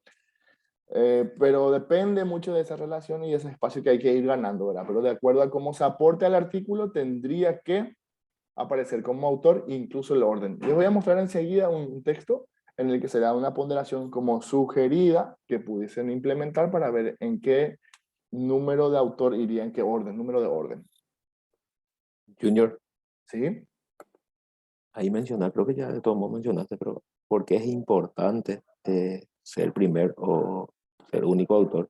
Porque en el momento, estoy como ejemplo, y vos me vas a ayudar ahí porque vos estás en el área y sabes que en la Universidad Nacional de Pilar, por ejemplo, hay tipo un plus que se hace cada año, no sé si poner mención o no Ok. para tener en cuenta. Bueno, Pero hay también, sí, se llaman programas de incentivo ahora, que tiene la Universidad Nacional de Pilar. Es como el PRONI del CONACYT, el programa de incentivos al investigador, y la universidad también tiene un programa de incentivo en efectivo que te suelen pagar por publicación, ¿verdad? Y obviamente, si en ese caso, por ejemplo, si sos el único autor, vos cobras el 100% de ese incentivo, pero si son dos autores, se va dividiendo, ¿verdad? En ese sentido, sí, ¿verdad? Hay una distribución, ¿verdad? Aunque yo soy más de alentar la producción en conjunto, no tanto, yo no tengo artículos individuales normalmente, siempre trato de sumar a dos personas conmigo para que se vaya ganando experiencia. Igual se suman puntos y se categoriza también, ¿verdad? Yo sé la recomendación que es individual, pero yo no tengo artículos individuales, por ejemplo, en lo personal, pero ese ya es un criterio individual o personal. Conozco gente que escribe más, normalmente escribe una con su equipo y tres solo. Entonces depende de eso, ¿verdad? También. Bueno, vamos a pasarnos un poquito ya de esto a la otra lámina porque hay cosas que quiero mostrar. Tenemos como dos láminas más. Una consulta. ¿Avanzamos, Ricardo? sí, sí, escoja un momento para sentarse a escribir. No hay tal cosa como el momento ideal, pero es importante asignar un momento específico para escribir y respetarlo. Sería como tener, digamos, ir educando nuestro tiempo, ser disciplinado para poder escribir y redactar bien, porque lleva su tiempo, necesitamos concentración y por eso son ítems que sí o sí hay que ir teniendo en cuenta, ¿verdad? Ahí Lourdes levantó la mano, no sé, sobre el Te punto escuchamos, Lourdes. seguramente. Vamos a Lourdes, escucharle para hacerlo dinámico. ¿Sí? adelante. Perdón, una consulta con respecto a la afiliación para las publicaciones. Hay revistas que te solicitan el nombre de la universidad como para darle, creería yo, algún estatus a la universidad como cantidad de publicación, o debiéramos poner el nombre de la facultad. Es una duda que me surge porque te piden universidad y algunas facultades te piden que nombres la facultad. Sí, gracias, Lourdes, por tu pregunta. El tema de la afiliación, desde el punto de vista de la revista, si solicita eso como editor, ya lo voy a decir más, es porque para las plataformas de indexación se van poniendo ciertos metadatos y tiene que ser el metadato de la institución, ¿verdad? Y por institución digo el nombre de la universidad, porque la facultad no es una institución separada a la universidad, es la universidad, tendría que ser lo ideal. Pero entiendo también que existen políticas internas de las facultades en el que la facultad te pide que por favor menciones dentro de la afiliación el nombre de la facultad. Entonces la recomendación sería tratar de que entren las dos cositas, ¿verdad? La facultad y la universidad en el espacio de afiliación, siempre y cuando la revista lo permita. Si no lo permite, entonces puede que vaya en la parte de agradecimientos, en el último párrafo probablemente, o en un pie de página, y se menciona entonces, esta investigación ha sido desarrollada mediante la financiación, la cofinanciación, o mediante el apoyo de la facultad XXX. Entonces esa sería la recomendación para salvar cuando no podemos poner la afiliación, el nombre de la facultad, porque a veces es muy limitado el espacio que te dejan para la afiliación. Hay otras situaciones en las que uno puede poner incluso doble afiliación. Puedo poner afiliación Universidad Nacional de Pilar y Consejo Nacional de Ciencia y Tecnología Paraguay, por ejemplo. Puedo usar esa doble afiliación. No sé si respondí tu pregunta, compañera. Sí, señora, señor, perdón. Muchas gracias. Ok. Bueno, Y acá quiero comentar algo que es muy interesante que aprendí de repente aprovechando esto que Ricardo nos dice sobre el momento para sentarse a escribir. Es muy difícil empezar a escribir, pero la meta, uno tiene que ponerse una meta muy precisa y decir, bueno, hoy voy a escribir, aunque sea un párrafo, el primer párrafo, y escribo mi primer párrafo. Después, aunque no avance eso, el siguiente día de vuelta, ya voy a tratar de escribir 2 párrafos. Y conforme vaya tomando el hábito, después se me va a hacer muy fácil. Y obviamente, cuando ya tenga una estructura, porque no es escribir nada más, tengo que tener una estructura, así como ya vimos anteriormente en esa estructura y esas preguntas, voy respondiendo esas preguntas y en poquísimo tiempo me doy cuenta que ya tengo bastante armado mi artículo. Entonces, si uno no tiene que ponerse a pensar y decir, bueno, hoy voy a escribir toda la introducción, eso sería como difícil porque probablemente esa meta no la cumplamos. Pero si me pongo una meta chiquita, muy alcanzable para el primer día, el primer párrafo, o voy a escribir una muy buena justificación para empezar más. ¿Por qué elegí este tema? Y empiezo a escribir, ¿verdad? Entonces, esa es como una recomendación. Tratar de disciplinarnos, como dice Ricardo, porque de repente puede haber un bloqueo de escritor, pero tratemos de escribir y revisar la estructura que hay que armar, o sea, que hay una mini estructura, de hecho, para la introducción, por ejemplo, entonces es más fácil. Y poner una primera meta, un párrafo. Después ya avanzamos, lo duplicamos, 2 párrafos, y cuando ya estemos en el tercer día decimos, no, voy a poder escribir 3 párrafos. Pero hacerlo sistemáticamente ayuda a que en poquísimo tiempo se escriba todo un artículo. ¿Continuamos? sí, continuando justamente al tiempo que tenemos. Ahí en el segundo párrafo nos menciona, ¿verdad?, que cada uno tenemos nuestro tiempo y espacio libre donde debemos y podemos escribir, porque para eso necesitamos mucha concentración y para poder ir desarrollando los temas. Una vez, ya, y otro que no nos tengan que interrumpir, porque como digo, no es fácil escribir. Muchas personas quieren escribir, pero piensan que es, uno te dicen, llegó a publicarse ahí demasiado fácil. Hay que dedicarle cierto tiempo y espacio, como ya mencionamos. Una vez reunido todo esto, ya tenemos, y como acá dice la manual, ahora la elaboración. Y por último, tenemos que tener en cuenta las bibliografías. Haga una revisión de la bibliografía. Su investigación y su artículo no se encuentran para que no se encuentren en el vacío. Por el contrario, se basan en su propia experiencia, proyecto o conocimientos ya publicados que deberá revisar y citar para poner en contexto su investigación. Este hace más referencia para conocer el estado actual sobre lo que vamos a investigar, para poder ir conociendo y haciendo conocer a la sociedad o al ente a donde vamos a publicar. Tenemos que contar el estado del arte, como muchos lo mencionaron, en qué situación está el problema de investigación, quiénes ya hablaron y por qué hablaron sobre el tema. Junior. Avanzar más, Ricky, para poder ver también después las plataformas de las revistas. Bueno. Sí, Bueno. 10:30. Escriba un esquema. Desarrolle inicialmente un esquema general de lo que desea decir de una extensión no mayor de una página. Incluya en el esquema las secciones principales del manuscrito, que en un artículo de investigación suele ser introducción, los métodos, los resultados de la discusión.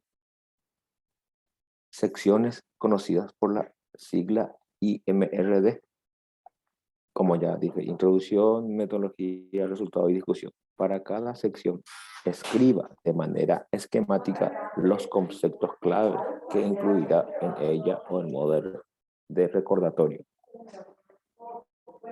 Sigo. Establezca un orden de redacción. Un orden sensato es redactar inicialmente la introducción, después los métodos, los resultados y la discusión. No obstante, si la investigación es reciente o se encuentra trabajando con los datos, también puede ser adecuado escribir inicialmente los resultados. Es conveniente escribir un título y el resumen final. Bueno, continuando a esto, acá son las pequeñas instrucciones o mejor las reglas que debemos de seguir para poder escribir en forma ordenada, y una vez que tengamos práctica, ya esto ya surge por añadidura, porque en realidad estos son los esquemas, los principales que hay que seguir, pero hay muchas personas que escriben en diferente tiempo, en diferentes espacios, pero esto es por lo general la regla que hay que seguir. Y continuando con la lámina, o ya terminé yo. Redacte el título y el resumen al final, una vez que se ha concluido el texto principal. Verifique que ambos sean claros, precisos, concisos e informativos. El título y el resumen son secciones fundamentales de un artículo, ya que en muchos casos serán las únicas que leerán la mayoría de los lectores y las primeras que leerán el editor de la revista y los árbitros. Es muy importante el resumen, porque una vez que uno va familiarizándose con los artículos científicos, al leer el resumen, ahí ya se tiene una lectura general de todo el artículo. Y entonces ya se selecciona el artículo que yo quiero utilizar en mi bibliografía o que el que me interesa. Bueno, en cuanto al estilo de redacción, los textos científicos no deben necesariamente ser aburridos ni difíciles de leer, a fin de que el texto resulte fluido y fácilmente legible. Emplee la terminología de manera consistente, evite usar jerga o localismos. Así también evite los adjetivos que por lo general solo generan impresiones, y reduzca las siglas al mínimo indispensable, aclarándolas siempre cuando las introduce. Perfecto, Es Ricardo. silenciar. Sí, aquí después en las siguientes sesiones vamos a entrar más a cuestiones de estilo de redacción, vamos a ver cómo construir los párrafos, cuántas ideas fuerza tiene que tener un párrafo, cuántas oraciones. Eso ya lo vamos a ver en la tarea, digamos, en el taller, en el encuentro 3 y 4. Entonces vamos a cortar por aquí la parte de estas láminas que son como orientadoras. Como les decía, estas dos primeras sesiones tienen que ver con premisas, con aspectos que hay que considerar previo a la redacción. Entonces voy a dejar de compartir este PowerPoint y quiero compartir con ustedes otro elemento. De paso le voy a recordar a Ricardo que nos pueda ir viendo el enlace de registro de asistencia, por favor, Ricardo, para ir pasando en el grupo. Sí, Junior, ya, de hecho ya pasé al grupo para que Perdón. ahí Buenísimo, donde buenísimo. tenga Te que ir pido disculpas. registrarse. Sí, No, sí. no, por favor. Bueno, Entonces voy a compartir ahí con deben ustedes ir. un par de lecturas que va a ser como una tarea de revisión, o sea que espero que puedan leerlo. Voy a compartir aquí el PDF. Vamos a ver. Se ve mal. Un segundito. Voy a volver a moverlo.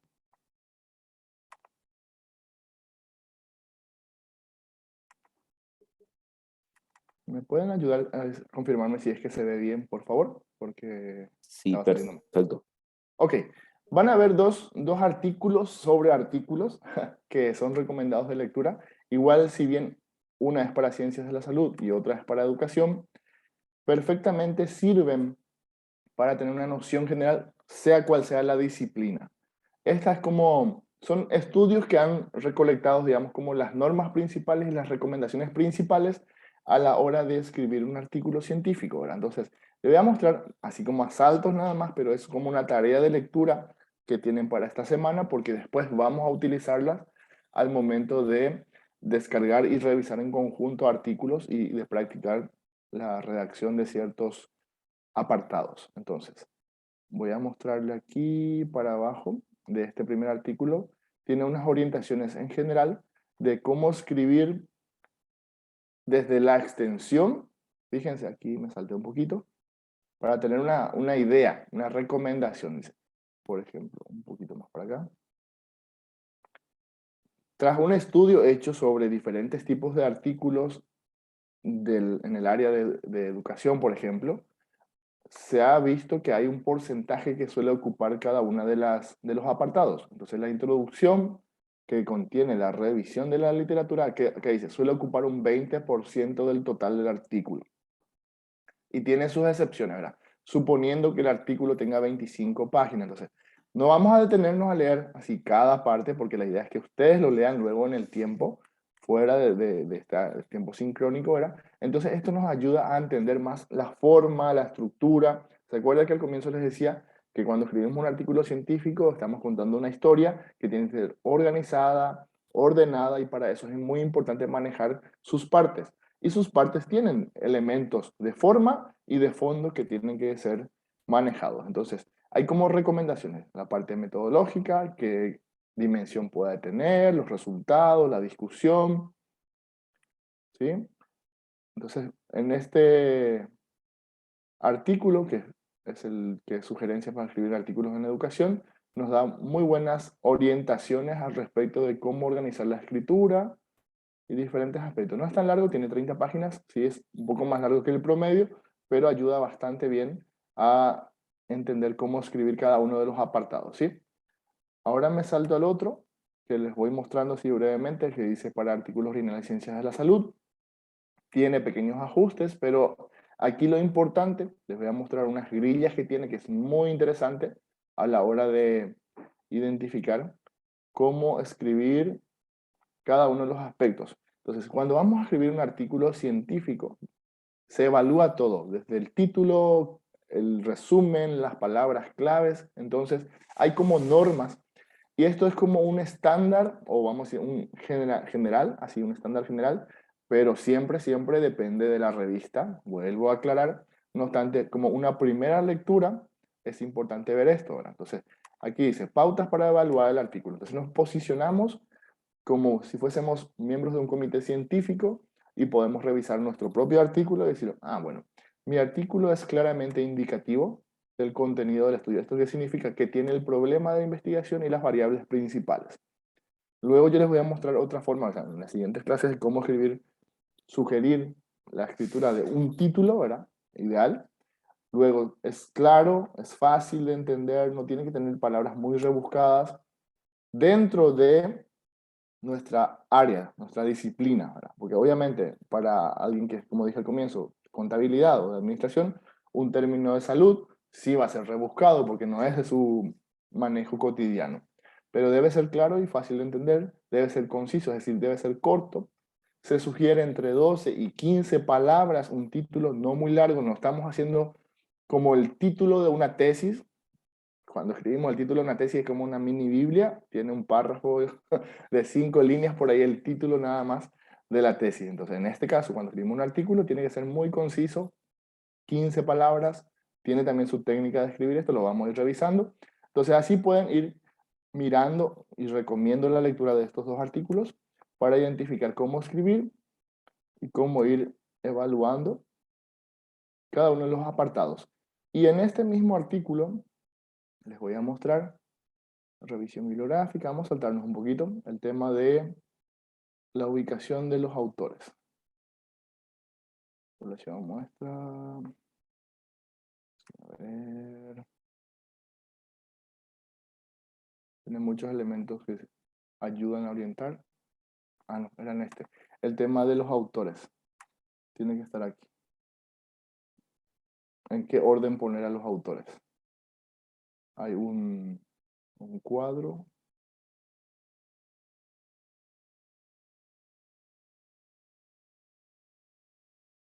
Me falta.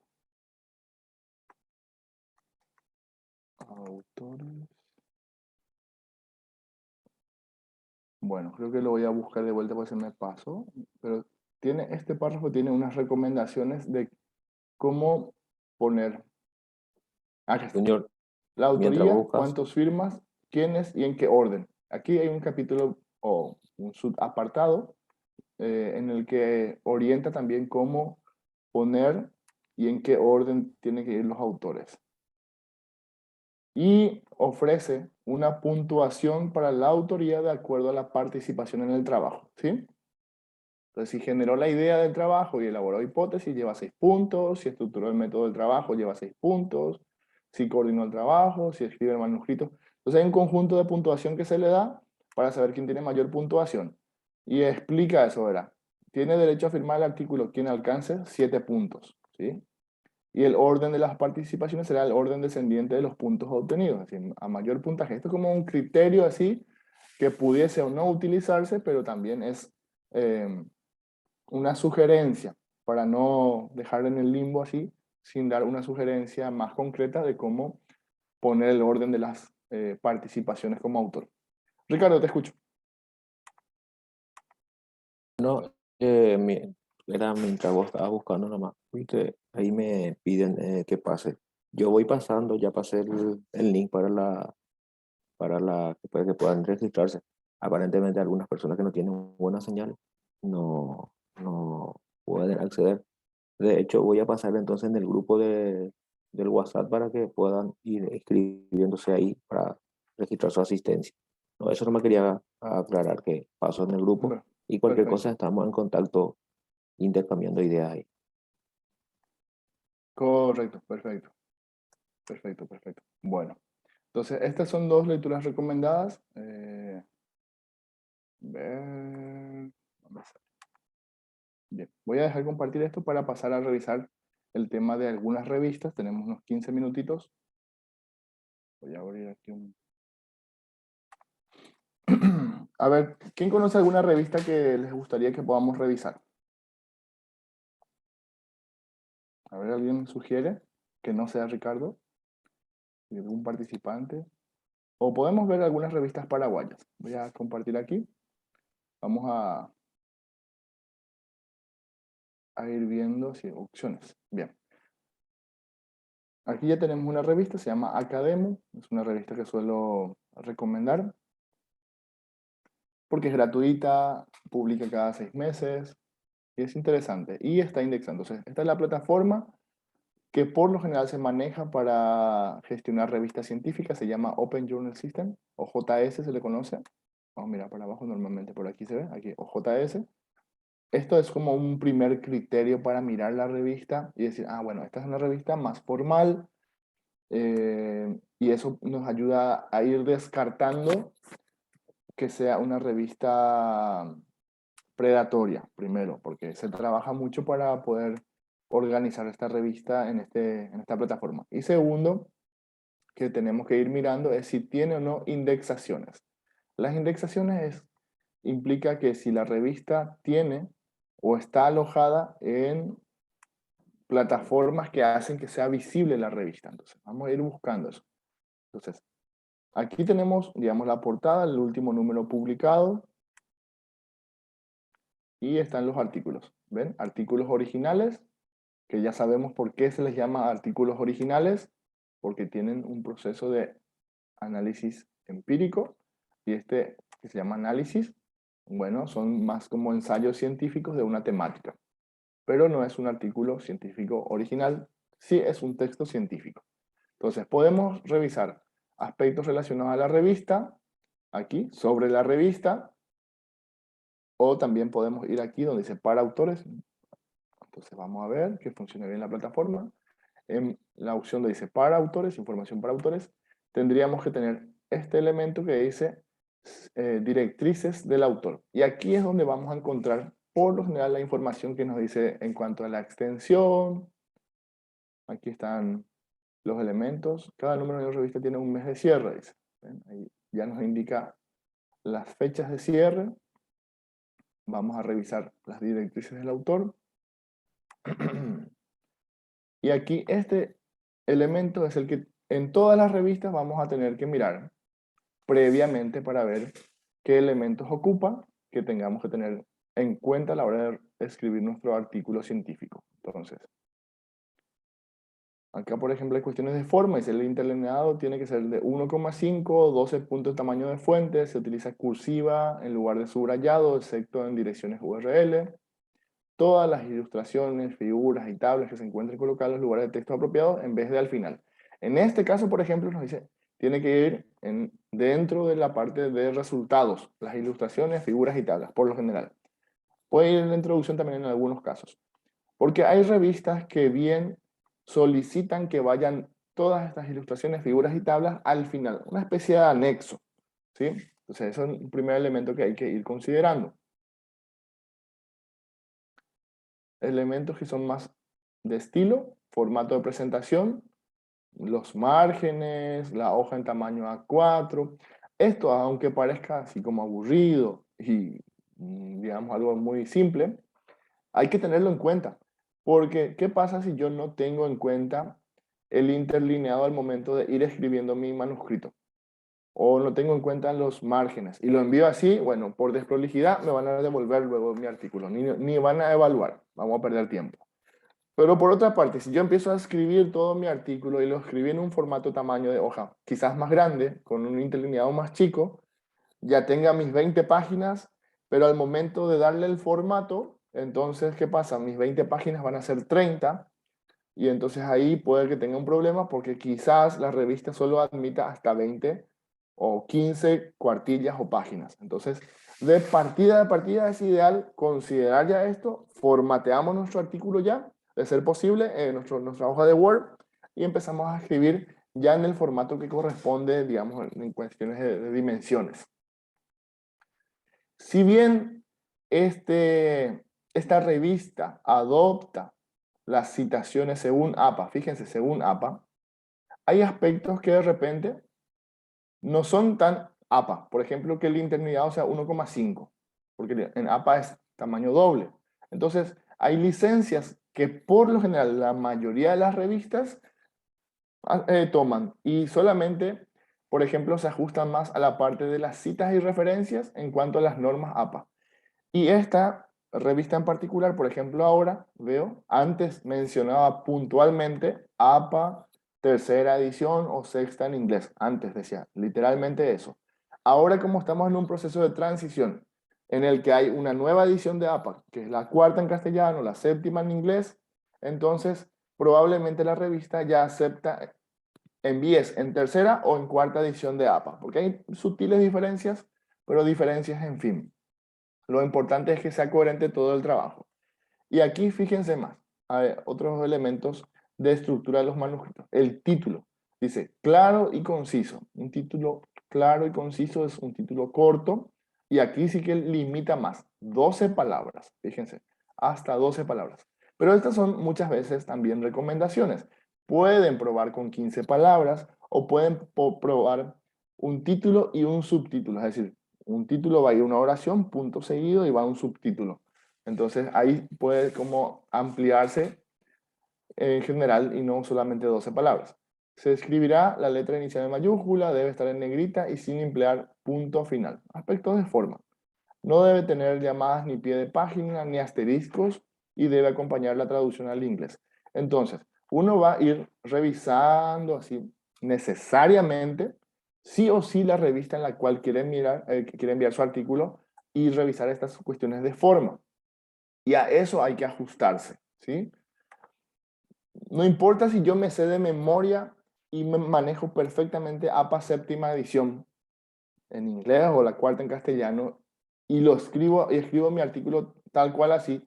Si mi revista luego tiene ajustes, como por ejemplo el tamaño de interlineado y otras cuestiones así, por dar un ejemplo.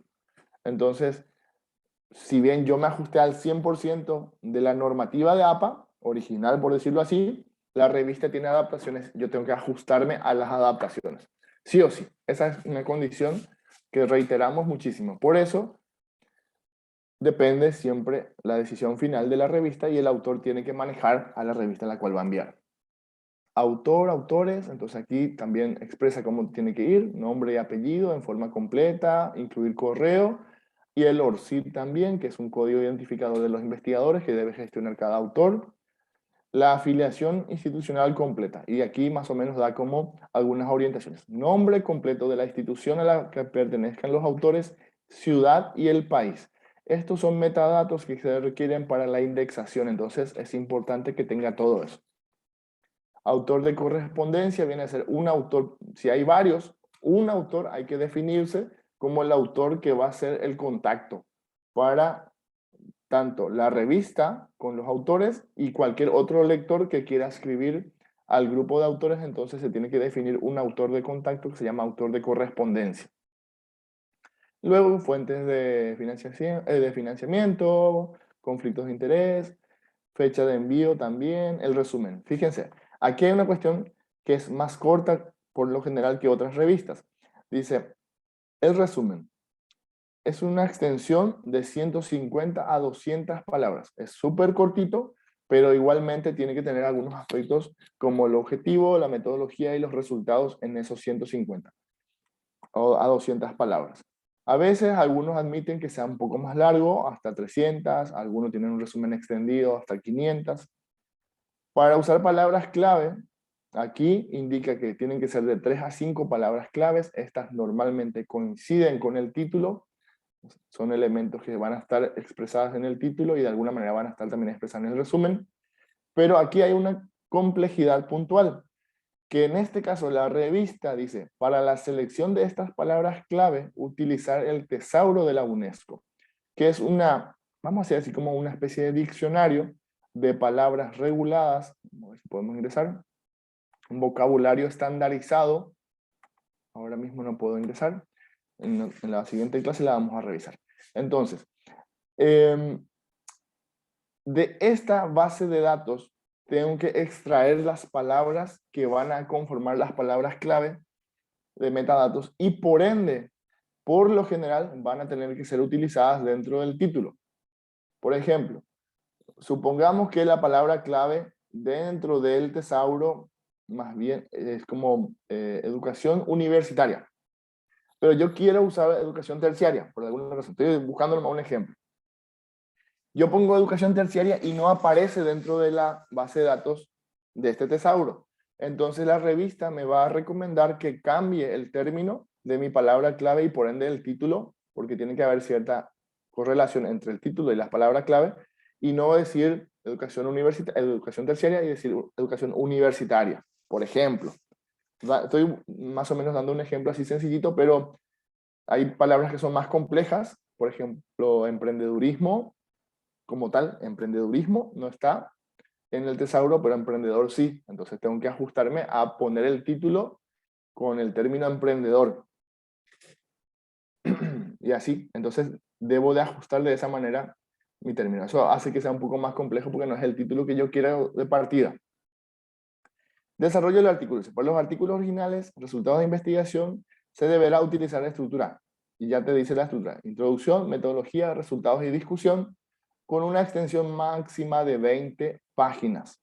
Podrá incluirse esquemas, gráficos o fotografías y más o menos ya nos da, no es más o menos, nos da exactamente el ancho como mínimo y la resolución, ¿verdad?, de esos elementos gráficos. Entonces, un artículo para Academo, máximo 20 páginas con esta estructura. Introducción, metodología, resultados y discusión. Y aquí de vuelta, leyendo un poco más, vamos a encontrar que cada apartado tiene sus elementos que se van evaluando. En la introducción deberá incluirse de forma clara y precisa los siguientes aspectos: razones y fundamentos científicos de la investigación, que es la justificación, la intención, el objetivo sería, o la hipótesis de trabajo, la información sobre antecedentes, y claramente el objetivo específico de la investigación. Luego la metodología de vuelta, resultado, discusión. Y esto pasa por un proceso de evaluación. Hay un comité editorial, ese comité editorial va a revisar cuestiones de forma, luego lo va a pasar por un software antiplagio. Este software o los software antiplagio lo que hacen es revisar el índice de similitud. ¿Qué tan similar es tu texto con otros textos? Y hay un límite admitido, que es por lo general entre 20 y 25% de similitud admitida. que suele darse el caso de tener ese porcentaje que no implica plagio, porque hay citas directas. Entonces, si yo copio y pego y menciono la fuente, no estoy plagiando. Pero no puedo escribir todo mi artículo copiando y pegando el texto de otra fuente. Eso lo vamos a ver en las siguientes clases. Ya cuando vamos a analizar un artículo puntual, lo vamos a ir desmenuzando para ver cómo se construyó cada párrafo. Pero es importante entender ese concepto porque el software antiplagio detecta la similitud, no el plagio en sí, pero la similitud de textos que se dan. Y si tengo muchas citas directas, me va a saltar muy alto mi plagio. No es plagio, pero el índice que el reporte que da el Turnitin, por ejemplo, me va a saltar muy alto, entonces el comité editorial me va a decir que el artículo está rechazado o que tengo que corregir, ¿verdad? Porque supera el límite admitido. Eso es muy importante manejar también. Pero lo vamos a tratar de ver con un ejemplo claro en la siguiente sesión. Tengo un software para mostrarles, así donde podemos hacer la revisión incluso, aunque lleva un poquito de tiempo, pero lo podemos revisar. Bien, y luego, cuando ya pasa este proceso de la revisión del comité editorial, cuestiones de forma, es decir, tiene las 20 páginas como máximo, tiene introducción, metodología, resultado de discusión, tiene citas, cuestiones de forma. Pasa al software antiplagio y ahí se envía a los evaluadores externos para que den una revisión que puede tener las calificaciones siguientes: publicar cuando el autor realice ajustes, evaluar y reescribir el contenido y no publicar directamente. Ricardo, dicen que el link no es registro de asistencia en el grupo y en el chat. Justamente ahora estoy viendo. Voy a ver otra vez, porque el que envié, voy a probar. Bueno, y aquí un elemento súper importante que muchas veces las revistas, por lo general las buenas revistas te indican el tiempo aproximado. El tiempo desde la presentación hasta la publicación es de 25 semanas aproximadamente. Bueno, y esto yo lo tengo que manejar para saber si está de acuerdo con mis objetivos, si en el sentido de que yo necesito antes de tal fecha que se publique, entonces, bueno, puede que esté dentro de las 25 semanas o puede que no. Yo tuve una muy buena experiencia con Academo porque en mi caso un artículo que envié me publicaron en 3 semanas, 4 a reventar, un mes supongamos. En 4 semanas ya me publicaron mi artículo, pero conozco casos de otros compañeros que les llevó un año más o menos que se publique en Academo. En general, estos son los elementos que en cada revista hay que mirar. Y si hay ciertas dudas, normalmente hay un dato de contacto de la editora o el editor en jefe y a quién se le puede llamar o se le puede escribir. Entonces, por ejemplo, supongamos que aquí no se ve la temática en general. Es decir, es revista de investigación en ciencias sociales y humanidades. Yo tengo de repente un artículo relacionado a educación matemática. Es matemática, pero es educación. Entonces, antes de enviar mi postulación oficial, puedo preparar un resumen y escribo un correíto. Estimada doctora Viviana Jiménez, editora de la revista Academo, me comunico con usted para plantearle si estaría interesada en recibir un artículo sobre esta temática adjunto un resumen de mi manuscrito. ¿Verdad? Estaré atento para conocer si es de interés para su revista, de tal manera a poder enviar el artículo completo. Eso, un correo sencillo, y se le envían a la editora y les va a decir entonces, si esta temática nos interesa, puede enviarlo, lo vamos a recibir y va a pasar todo el proceso de evaluación. Eso ayuda muchísimo cuando tenemos duda al momento de si el artículo es acorde o no para la revista en cuanto a temática. ¿Alguna pregunta por el momento? ¿Tienen alguna pregunta aquí sobre esto? Ahí pasé, Junior, esta es la lista de asistencia. Ok. Tiene que aparecer taller de verano, técnica de relación científica, el nombre y el correo electrónico. Y envían eso. Ok. ¿Alguna pregunta por aquí? Bueno. El caso de Academo es una revista de corte más sociológico, es decir, por lo general tiene esta estructura de más positivista, de introducción, metodología, resultado, discusión. Si bien aquí no dicen qué persona hay que escribir, vamos a buscar. No dice. Probablemente privilegie que se escribe en tercera persona. Entonces voy a mostrarle otra revista. Se llama Etnográfica, es una revista de corte más antropológico, ¿verdad? Es una revista muy buena. Fíjense que está indexado, por ejemplo, en ESCOP, en Ese Cielo, en Scopus, Web of Science. Es una revista muy buena, según este criterio de indexación en plataformas de alto impacto, ¿sí? Entonces, pero esta revista, por lo general, privilegia la redacción en primera persona, porque es más de corte, o es puramente de corte cualitativo, ¿verdad? Entonces, tiene elementos que van a ser abordados desde un aspecto más en primera persona, más subjetivo incluso, ¿verdad? Entonces, esto también es una revista que se puede revisar. Vamos a ver un artículo que está, estoy buscando alguno en castellano, está en portugués. Vamos a tratar de revisarlo. Está en portugués, en inglés.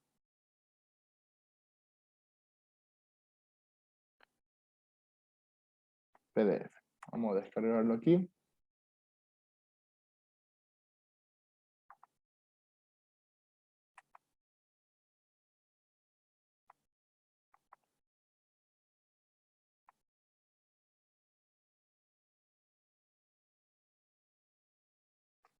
Y cuando es una revista que por lo general tiene esta corriente diferente, vamos a decirles ya no positivista, la cuestión es de que tenga un título más o menos corto, pasan a segundo plano las cuestiones de forma, en algunos casos, ¿verdad? Pero vamos a ver, tiene un artículo aquí, tenemos el título. Vamos a revisar brevemente el formato. Está en portugués, título, resumen, palabras clave, y luego van inglés. Y en este caso, por ejemplo, tiene muchas notas al pie. Las notas al pie, por lo general, se utilizan mucho más en un reporte de investigación con enfoque también más cualitativo. ¿Por qué? Porque, así como les dije, el contexto es importante y hay que estar contextualizando mucho. Las notas al pie son esta información que se le conoce como información circunstancial, es complementaria. Entonces, es importante que se utilice mucho cuando estamos haciendo una investigación en el que se reporta, o sea, en un artículo de reporte etnográfico o cualitativo, o cuando se hacen entrevistas a profundidad, porque el contexto importa mucho. Por eso es que tiene, digamos, esta estructura. No es que la cita de la fuente esté aquí, sino que la cita probablemente vaya al final. Entonces, esta es otra forma de presentar y este no tiene esa estructura de introducción, metodología, resultado, discusión. Va como un texto más narrado, de introducción, un desarrollo y una conclusión.